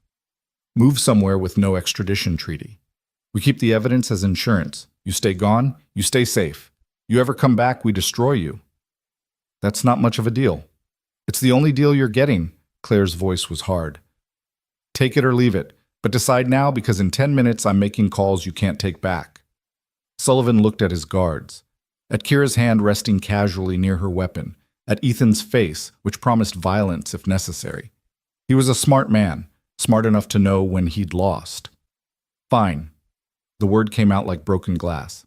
I'll make calls. The threat against your daughter is rescinded. The syndicate will leave you alone. Not good enough, Ethan said. You're going to provide evidence against Petrov and Marks. Help the FBI take them down. That's the price for your freedom. You're asking me to betray them? They'll kill me. Then you better disappear really well. Ethan had no sympathy. You threatened a child. This is you getting off easy. Sullivan's face went pale, then red, but he nodded. I'll cooperate. Provide everything I have, but then I'm gone, and you never contact me again. Deal. Claire pulled out her phone. I'm calling the FBI now. You're going to repeat everything you just told us, on record. Then you're going to sign an affidavit. Then you're going to get on a plane and vanish. If I ever see or hear from you again, the deal's off and you're done. They sat in Sullivan's study for 3 hours while he made calls and provided evidence and signed papers that would destroy 2/3 of the syndicate's leadership. By sunrise, Petrov and Marks were being arrested in Moscow and London, respectively. The organization that had terrorized them was collapsing. In the car on the way back to New York, Claire finally allowed herself to shake. We actually did it, she said. We beat them. We scared one middle manager into flipping, Kira corrected. But yes, that was incredibly stupid and incredibly effective. Ethan leaned his head back against the seat, exhaustion crashing over him. How much trouble are we in? Legally, I mean. Depends on whether Sullivan decides to lawyer up and claim coercion. Kira shrugged. But given that he's about to flee the country, I'm guessing he'll keep his mouth shut. And the FBI is okay with how we handled this? The FBI is thrilled to have evidence against 2 major international criminals. They're not asking too many questions about how we obtained it. Kira smiled. Plausible deniability. It's a beautiful thing. When they arrived back at Claire's penthouse, the sun was rising over Central Park. Inside, Ben and Lila were eating breakfast, still guarded, still safe. They looked up when the adults entered. Did you catch the bad guys? Ben asked. We did, buddy. Ethan pulled his son into a hug. It's over. We're safe. Really safe? Or safe like last time where more bad guys showed up? Really safe. I promise. This time, he meant it. The next few weeks were a strange kind of peace. The FBI arrested 17 more syndicate members based on Sullivan's evidence. The organization imploded, its leadership scattered or imprisoned. And slowly, life returned to something approaching normal. Ethan settled into his role as Vice President of Security. It was overwhelming at first, executive meetings, board presentations, managing a department of 30 people. But he learned, asked questions, relied on his team, and gradually, people stopped seeing him as the subway hero who got lucky and started seeing him as someone who knew what he was doing. Ben thrived. His grades improved. He made the soccer team, stopped having nightmares about losing Ethan like he'd lost Sarah. The apartment felt like a home now, not just a temporary shelter. And Claire became more than just his boss. Became a friend. Someone who understood what it meant to fight for your child, to make impossible choices, to survive despite everything. They had dinner together sometimes, just the 4 of them, Claire and Lila, Ethan and Ben. Lila and Ben acted like siblings, bickering and laughing in equal measure, and Ethan found himself thinking that maybe, possibly, this could be a different kind of family, not a replacement for what he'd lost with Sarah, but something new, something good. One Saturday evening, after the kids had fallen asleep watching a movie, Claire joined Ethan on the balcony overlooking the park. Penny for your thoughts? Ethan smiled. Just thinking about how weird life is. 3 months ago, I was getting evicted. Now I'm standing on a penthouse balcony with a 6-figure salary and my kids asleep on a couch that costs more than my first apartment. Weird good or weird bad? Weird terrifying, like I'm waiting for someone to realize they made a mistake and take it all away. Claire was quiet for a moment. You know what I see when I look at you? I see someone who makes decisions, who acts when others freeze. That's rare, Ethan. Most people spend their whole lives waiting for permission to be brave. You just are. I jumped in front of a train. That's not brave. That's stupid. It's both. and that's what makes it extraordinary. She turned to face him. You saved my daughter, changed my company, helped bring down a criminal organization. At some point, you need to accept that you deserve the life you have now. And if I can't, if part of me still feels like the broke guy sleeping on a floor, then you fake it until you believe it. That's what I did. Claire smiled. You think I grew up with money? My dad was a janitor. My mom cleaned houses. I built this company from nothing, and every day I still feel like someone's going to figure out I don't belong. But I show up anyway, and so do you. That's what matters. Ethan looked out at the city, its lights stretching to the horizon. Somewhere down there, people were struggling like he'd struggled, sleeping in cars, skipping meals, wondering if tomorrow would finally break them. He couldn't help all of them, but maybe he could help some. I want to do something, he said suddenly, with the money, with the position. I want to help people who were like me. Like you how? Like desperate. One bad break from disaster. People who need a chance but never get one because they don't have the right credentials or connections. Ethan turned to Claire. Could we start a program? At Davenport. Hire people from homeless shelters, former convicts, anyone who's willing to work but can't get a foot in the door. Claire considered this. It would be controversial. The board would fight it. So we fight back. Use some of that resource you keep talking about. It would cost money, time, energy. Everything worth doing costs something. Ethan met her eyes. I got lucky. Someone gave me a chance when I didn't deserve it. Maybe we can be that someone for other people.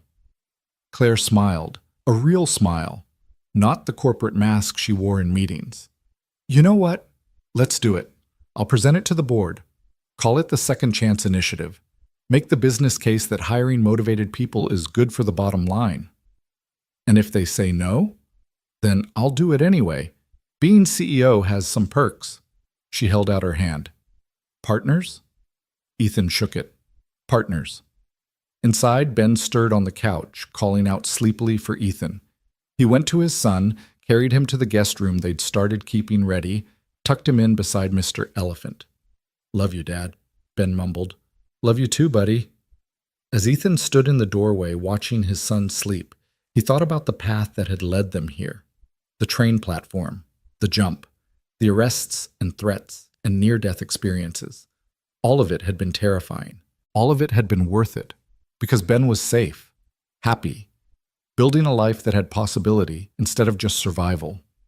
And Ethan was building something too, not just a career, but a purpose, a way to take the pain of his past and transform it into help for others. Coal men don't quit, Sarah used to say. Ethan hadn't quit, wouldn't quit. Not when there was still work to do, still people to help, still kids who needed someone to jump when everyone else froze. He closed the door softly and went back to the living room where Claire was cleaning up popcorn bowls and remote controls. Thank you, he said. For what? For seeing me, for giving me a chance, for trusting me with your daughter and your company and your life. Claire set down the bowl she was holding. Ethan, you saved my daughter. I should be thanking you every day for the rest of my life. You gave me back mine. I'd say we're even. They stood in the comfortable silence of people who'd been through hell together and survived. And Ethan realized that this moment, this peace, this feeling of belonging, was what he'd been fighting for all along. Not money, not status, just the simple human need to matter to someone, to be seen, to be valued. He'd found that now. Against all odds, despite everything, he'd found it, and he wasn't letting go. The Second Chance Initiative launched 3 months later on a crisp February morning that carried the promise of snow. Ethan stood in the renovated warehouse space in Brooklyn, former industrial building transformed into training center, and watched the first class of recruits file in. 15 people. 15 stories of hardship and survival. Former homeless, ex-convicts, recovering addicts, single parents who'd slipped through every crack society had. They looked at Ethan with a mixture of hope and suspicion, the way people do when they've been disappointed too many times to trust easily. Good morning, Ethan began, and his voice echoed in the large space. My name is Ethan Cole. 3 months ago, I was homeless, getting evicted, standing on a subway platform with my 7-year-old son and $4 in my pocket, trying to figure out how we'd eat that night. The suspicion in their eyes shifted to curiosity. I'm not going to stand here and tell you that hard work is all you need. That's garbage. I worked hard my entire life and still ended up sleeping on a floor with an eviction notice on my door. What changed for me was someone giving me a chance. One person who saw past my circumstances and decided I was worth the risk. Ethan gestured around the room. That's what this program is. We're giving you the same chance. Training in security systems, IT basics, facility management, real skills that lead to real jobs. And when you finish, you'll have a position waiting at Davenport Innovations. Full salary, benefits, a future. A woman in the back row raised her hand. She looked to be in her 40s with tired eyes and hands that had seen hard labor. What's the catch? Her voice was rough. Nobody does something like this for free. The catch is you have to show up, do the work. Stay clean if substances are your issue. Stay out of trouble if that's been your pattern. We're giving you a chance, but you have to take it. Nobody can do that part for you. And if we mess up, then we help you try again. This isn't one strike and you're out. This is as many chances as it takes, as long as you keep trying. Ethan thought of all the times he'd failed, all the jobs he'd lost, all the times he'd wanted to quit. I'm not interested in perfection. I'm interested in effort. Over the next few weeks, Ethan split his time between his VP responsibilities and the training program. It was exhausting. Some days he left the office at 6, headed to Brooklyn, and didn't get home until midnight. Ben complained about seeing less of his father. Claire worried he was burning out. But Ethan couldn't stop, because he saw himself in every recruit. In Marcus, not the spy, different Marcus, a former addict trying to rebuild his life after 5 years in prison. In Jennifer, the single mother who'd been living in her car until last month. In David, the veteran with PTSD who couldn't hold down a job because his triggers made him unreliable. They were all him. All versions of who he'd been. Who he could still be if luck shifted. You're going to kill yourself, Jay said one evening, finding Ethan asleep at his desk at 9 p.m. When's the last time you went home before midnight? I go home. Ethan rubbed his eyes. Sometimes. Boss, I say this with love. You need to delegate. You've got a whole department. Let us handle some of this. You don't understand. These people need you alive and functional, not burned out and useless. Jay sat on the edge of the desk. Look, what you're doing with the program is amazing, but you can't save everyone. You can barely save yourself. I have to try. Why? What are you trying to prove? The question hit harder than it should have. Ethan was quiet for a long moment. That it meant something, he finally said. That Sarah's death and Ben's suffering and all those years of barely surviving weren't just random bad luck. That I can take all that pain and make it mean something by helping people who are where I was. Jay's expression softened. It already meant something. You survived. You kept your son safe. You became someone who jumps in front of trains to save little girls. That's not nothing, Ethan. It's not enough. It never will be if you keep moving the goalposts. Jay stood. Go home. Hug your kid. Sleep. The program will still be here tomorrow. Ethan did go home. Found Ben asleep on the couch again, waiting up for him again. The guilt was a physical weight. He'd spent so much energy saving everyone else that he was neglecting the one person who needed him most. He carried Ben to bed, tucked him in, and was about to leave when Ben's eyes opened. Dad? Hey, buddy, sorry I'm late again. It's okay. But Ben's voice said it wasn't. Are you going to leave? The question froze Ethan's blood. What? No, why would you think that? You're never here anymore. Just like Mom before she... Ben couldn't finish, didn't have to. Ethan sat on the edge of the bed, heart breaking. Ben, listen to me. I'm not going anywhere, ever. I promise. You promised Mom wouldn't leave either. That was different. That was an accident. This, me working late, that's just me being stupid and not managing my time well. But I'm here. I'm always going to be here. Then why does it feel like you're leaving? Ethan had no answer for that. So he did the only thing he could. He lay down next to his son, held him close, and stayed there until they both fell asleep. The next morning, Ethan called Claire before his first meeting. I need to cut back my hours at the training center. I'm neglecting Ben. Okay. No argument, no pushback, just immediate understanding. What do you need? Someone to run the day-to-day. I'll still oversee the program, but I can't be there every night. I'll find someone. Actually, Claire paused. What about Marcus? The good Marcus. From the program. He's excelling, right? Maybe give him a shot at managing the others. He knows what they're going through. It was a good idea. A great idea. Why hadn't Ethan thought of it? Because you're so busy trying to save everyone that you forget other people can help, his inner voice said. It sounded a lot like Sarah. That afternoon, Ethan offered Marcus the position of program coordinator. Marcus stared at him like he'd spoken a foreign language. You want me to manage people? I've been out of prison for 6 months. And you've been clean for 8. You show up early every day. Help the others when they're struggling. You've got leadership skills you don't even realize. Ethan leaned forward. I need someone who understands what these people are facing, who can relate, who won't give up on them when they stumble. That's you. What if I screw it up? Then we'll figure it out together. That's how this works.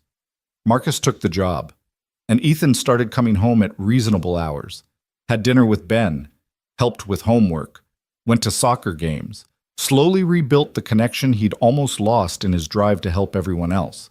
But the universe, it seemed, wasn't done testing him. The call came on a Thursday in March. Detective Warren, her voice tight with an emotion Ethan couldn't identify.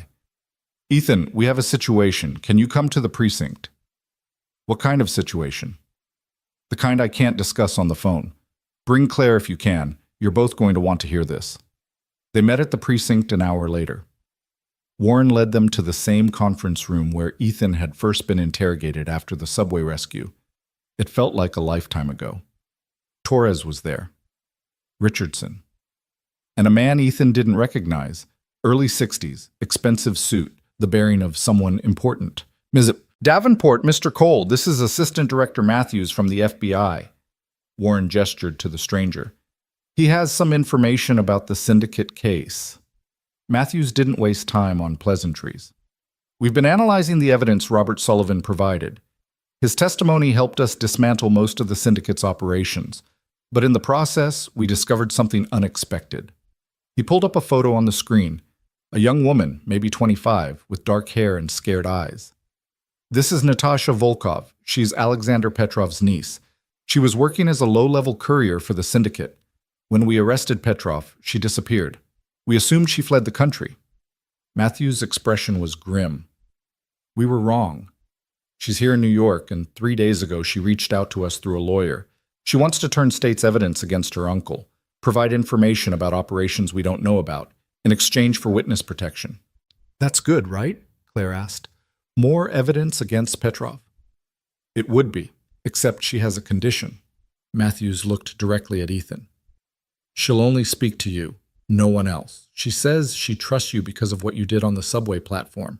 Says anyone who'd risk their life for a stranger can't be bought by the syndicate. Ethan blinked. She wants to talk to me. Why? I'm not FBI. I'm not law enforcement at all. Because you're a hero. At least to her. Matthews pulled up more photos. Surveillance shots of Natasha in various locations around the city. She's been following you. Watching. Trying to decide if she could trust you. Apparently she's decided yes, but only you. She won't meet with agents, won't talk to prosecutors, just you. This is insane. This is an opportunity. Richardson leaned forward. Natasha has information about syndicate operations in Eastern Europe. Human trafficking, arms dealing, things way beyond corporate espionage. If we can get her testimony, we can take down networks that have been operating for decades. So, send me in, I'll talk to her. It's not that simple.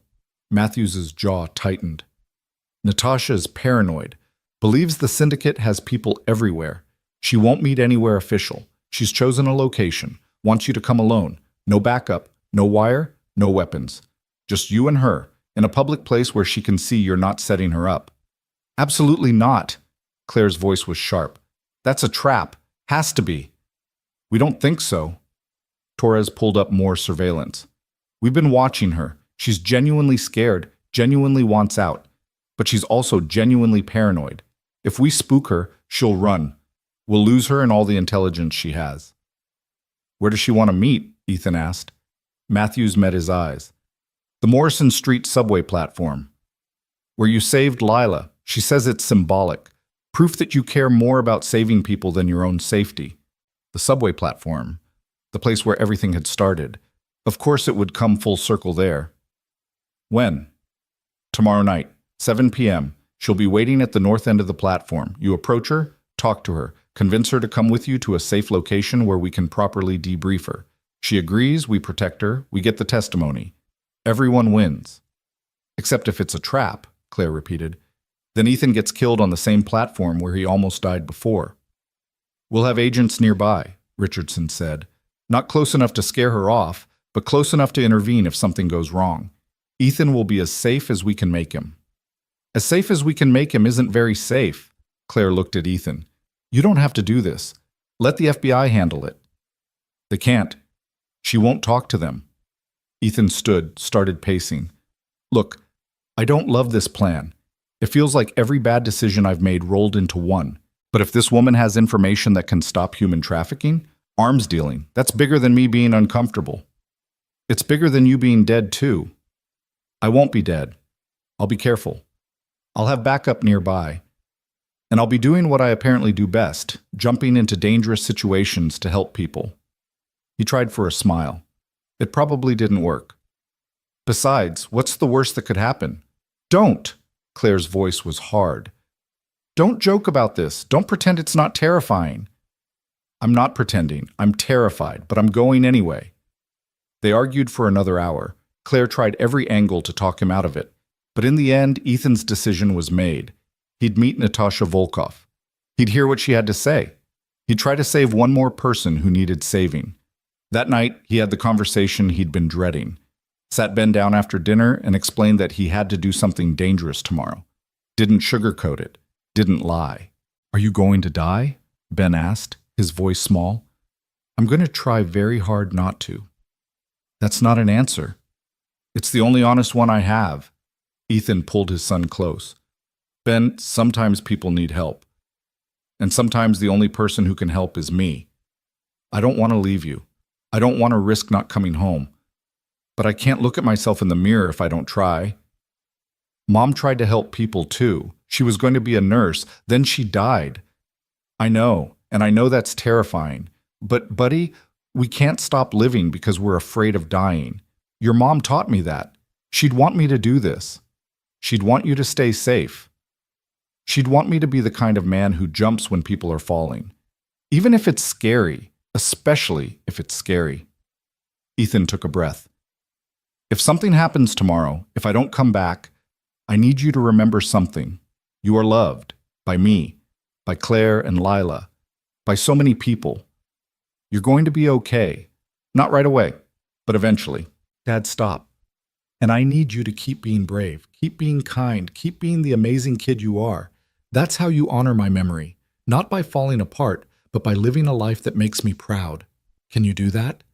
Ben was crying now. I don't want to do that. I want you to come home. Then I'll come home.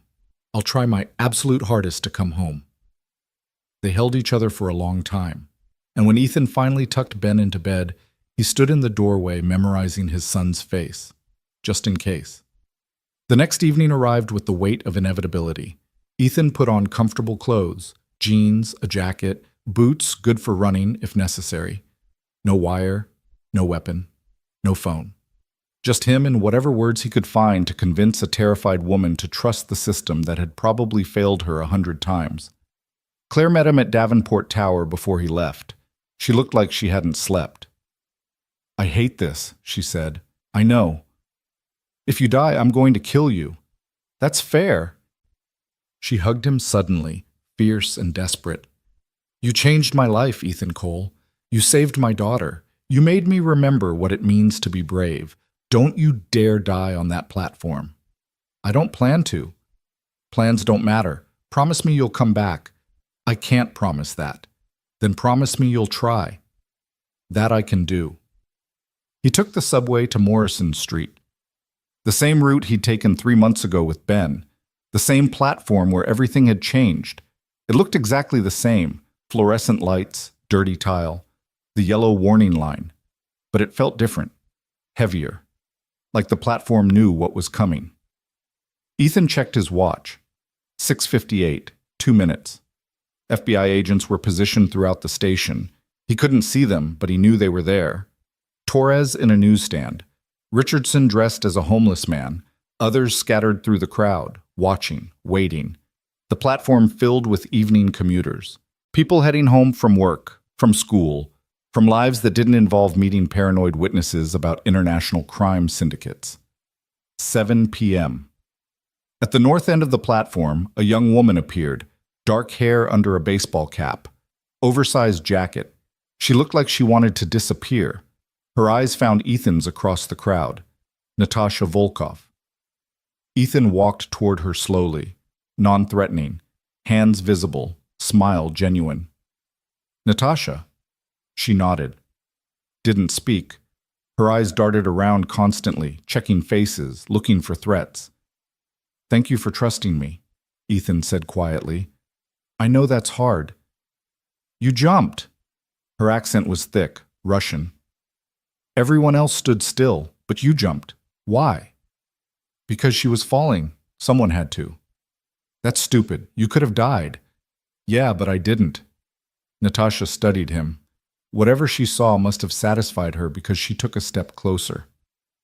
I have information about my uncle, about the syndicate, about things they do. Bad things. I know. The FBI wants to hear it. They can protect you. FBI is corrupt. Syndicate has people everywhere. Police, government. They will find me.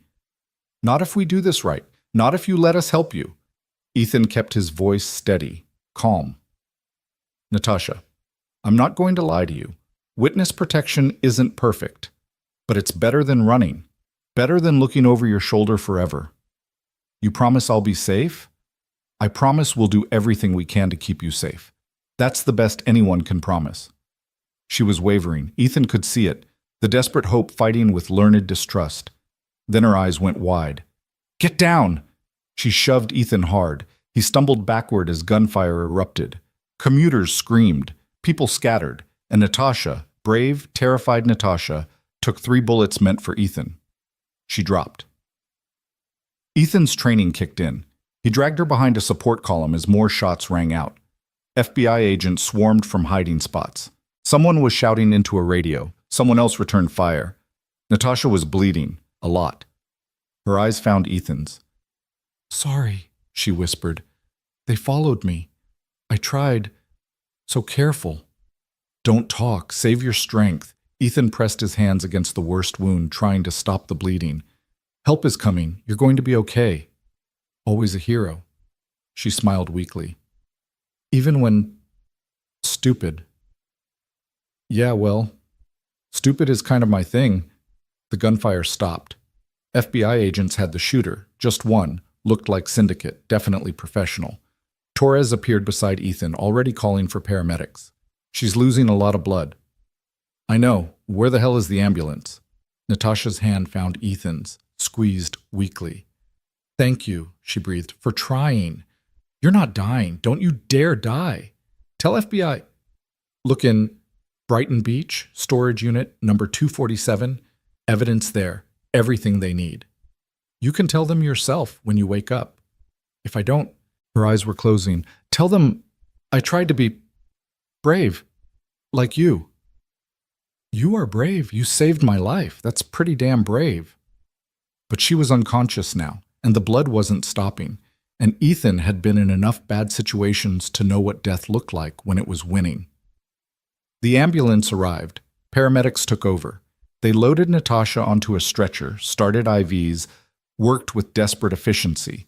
But Ethan could see their expressions, could read the looks they exchanged. She didn't make it to the hospital. Later, after the statements and the paperwork and the endless questions, Ethan sat in the precinct with his head in his hands. Claire had arrived at some point. She sat beside him, silent presence, not trying to fix it because it couldn't be fixed. She saved my life, Ethan said. She saw the shooter before I did, pushed me out of the way. I know. She's dead because of me. She's dead because the syndicate is evil. That's not on you. Much feels like it is. Ethan looked up. His eyes were dry but hollow.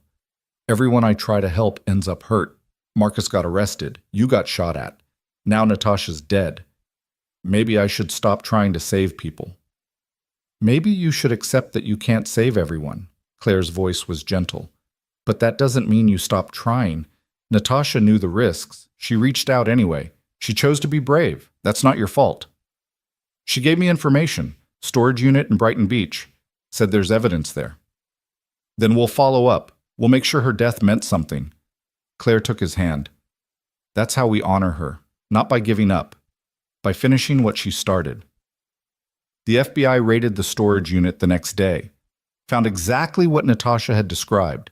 Documents, hard drives, recordings. Evidence of syndicate operations spanning 2 decades. Human trafficking routes. Arms deals. Money laundering. Enough to bring down the entire organization, not just pieces of it. Natasha's final gift would save thousands of people. But it didn't make Ethan feel better. He took a week off work, spent it with Ben. They went to the park. Played video games. Had long talks about what it means to try to help people and fail. Ben, wise beyond his years, asked the question Ethan had been avoiding. Do you wish you never jumped that day on the subway? Ethan thought about it. Really thought about it. No, he finally said, because Lila is alive. Because I have this life now. Because I got to help at least some people, even if I couldn't help everyone. The pain is worth it for that. Even though it hurts? Especially because it hurts. The things worth doing usually do. When Ethan returned to work, he found that the Second Chance initiative had grown. 10 more recruits. 2 more companies wanting to start similar programs. Marcus was thriving as coordinator. Several graduates had already moved into permanent positions at Davenport. You started something, Jay told him. Something bigger than you realize. Maybe. But Ethan still saw Natasha's face in his dreams. Still heard her last words. Still felt the weight of being unable to save her. 3 months later, on a warm June evening, Davenport Innovations held a ceremony. They were naming the training center after Natasha Volkov, a permanent reminder of the cost of courage, and a promise that her sacrifice wouldn't be forgotten. Ethan gave the speech, talked about what it means to be brave, to risk everything for strangers, to die so others can live. His voice broke twice.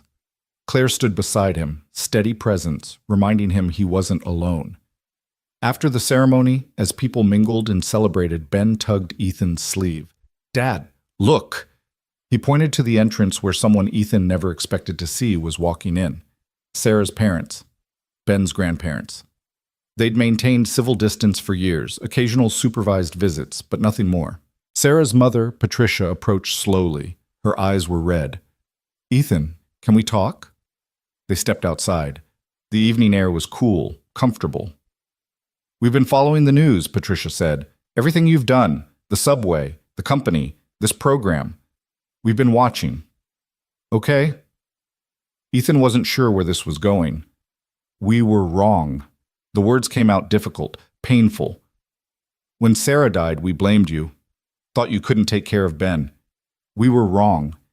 You've given him a better life than we ever could have, and you've become... She stopped, started again. You've become the man Sarah always knew you could be. Ethan's throat was tight. I'm still figuring it out. Every day. But you keep trying. That's what matters.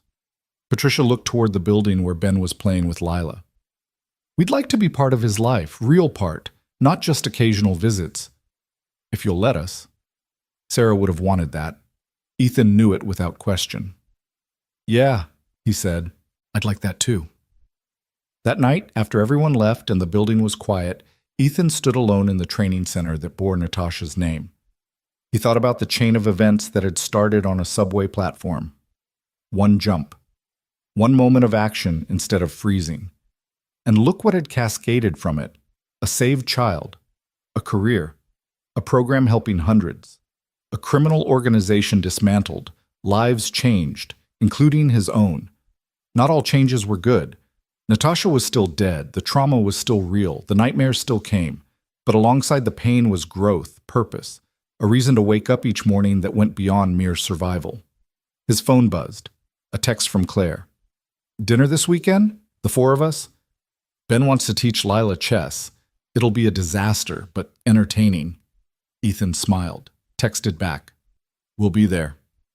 As he walked out of the building, Ethan passed a mirror, stopped, looked at his reflection. The man staring back was different from the one who'd stood on that platform 3 months ago. Stronger, more certain, still flawed, still figuring it out. But no longer just surviving, living, actually living. His phone rang. Unknown number. Ethan almost didn't answer, but something made him pick up. "Ethan Cole?" "Yeah?" "This is Maya Rodriguez. You don't know me, but I just got accepted into your second chance program. I've been homeless for 2 years, lost my kids to the system, lost everything. Your program, it's the first hope I've had in forever. I just wanted to say thank you for giving people like me a chance." Ethan's eyes stung. "You don't need to thank me. Just show up, do the work, take the chance. That's all I ask." "I will. I promise. I won't let you down." After she hung up, Ethan stood on the sidewalk and let himself feel it. All of it. The grief for Natasha, the joy for Maya. The exhaustion and hope and fear and love all mixed together in a mess of human emotion that meant he was alive. Really alive. He thought about Sarah. About what she'd say if she could see him now. She'd probably roll her eyes at the fancy title, tease him about the nice apartment, but then she'd hug him fierce and whisper that she was proud, that he'd done exactly what she always knew he would, turned pain into purpose, turned tragedy into triumph. "Colemen don't quit," she used to say. Ethan hadn't quit, and he wasn't going to start now. There were still people falling, still people who needed someone to jump. And Ethan Cole, former mechanic, current vice president, permanent hero, whether he wanted the title or not, would keep jumping, again and again and again, because that's what heroes do. Not because they're fearless, but because they're afraid and they jump anyway. And in the jumping, in the action, in the moment of choosing courage over comfort, they save more than just the person falling. They save themselves.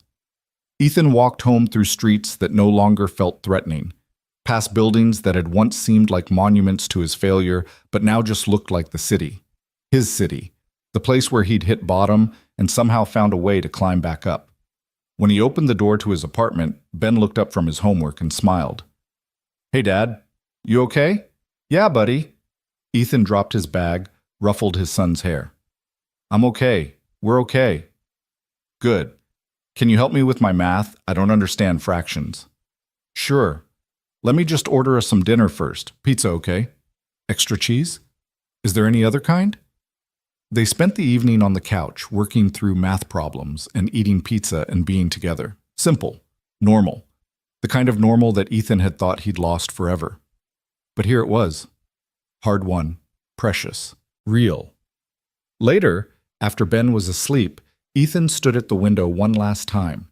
The city lights stretched to infinity, each one representing a person with their own struggles and dreams and moments of decision. Somewhere out there, someone was standing on their own metaphorical platform, trying to decide whether to jump or freeze. Ethan hoped they jumped. Because in the jumping, in the moment of wild courage, everything was possible. Even for a broke single father with nothing left to lose, especially for him. The train of his life had almost run him over. Instead, he'd grabbed it, held on, rode it to places he never imagined possible. And the journey was just beginning. Ethan smiled, turned away from the window, and went to check on his son one more time. Ben was sprawled across his bed, Mr. Elephant clutched tight, dreaming dreams that were finally safe. Everything Ethan had done, every jump, every risk, every moment of terror had been for this. For these quiet nights when Ben slept peacefully and tomorrow held promise instead of dread. Worth it. All of it. Even the parts that hurt. Ethan turned off the light, closed the door gently, and whispered into the darkness, "Thank you, Sarah, for teaching me to jump." And somewhere in the space between memory and hope, he could almost hear her whisper back, "You did good, Ethan Cole. You did real good." He had.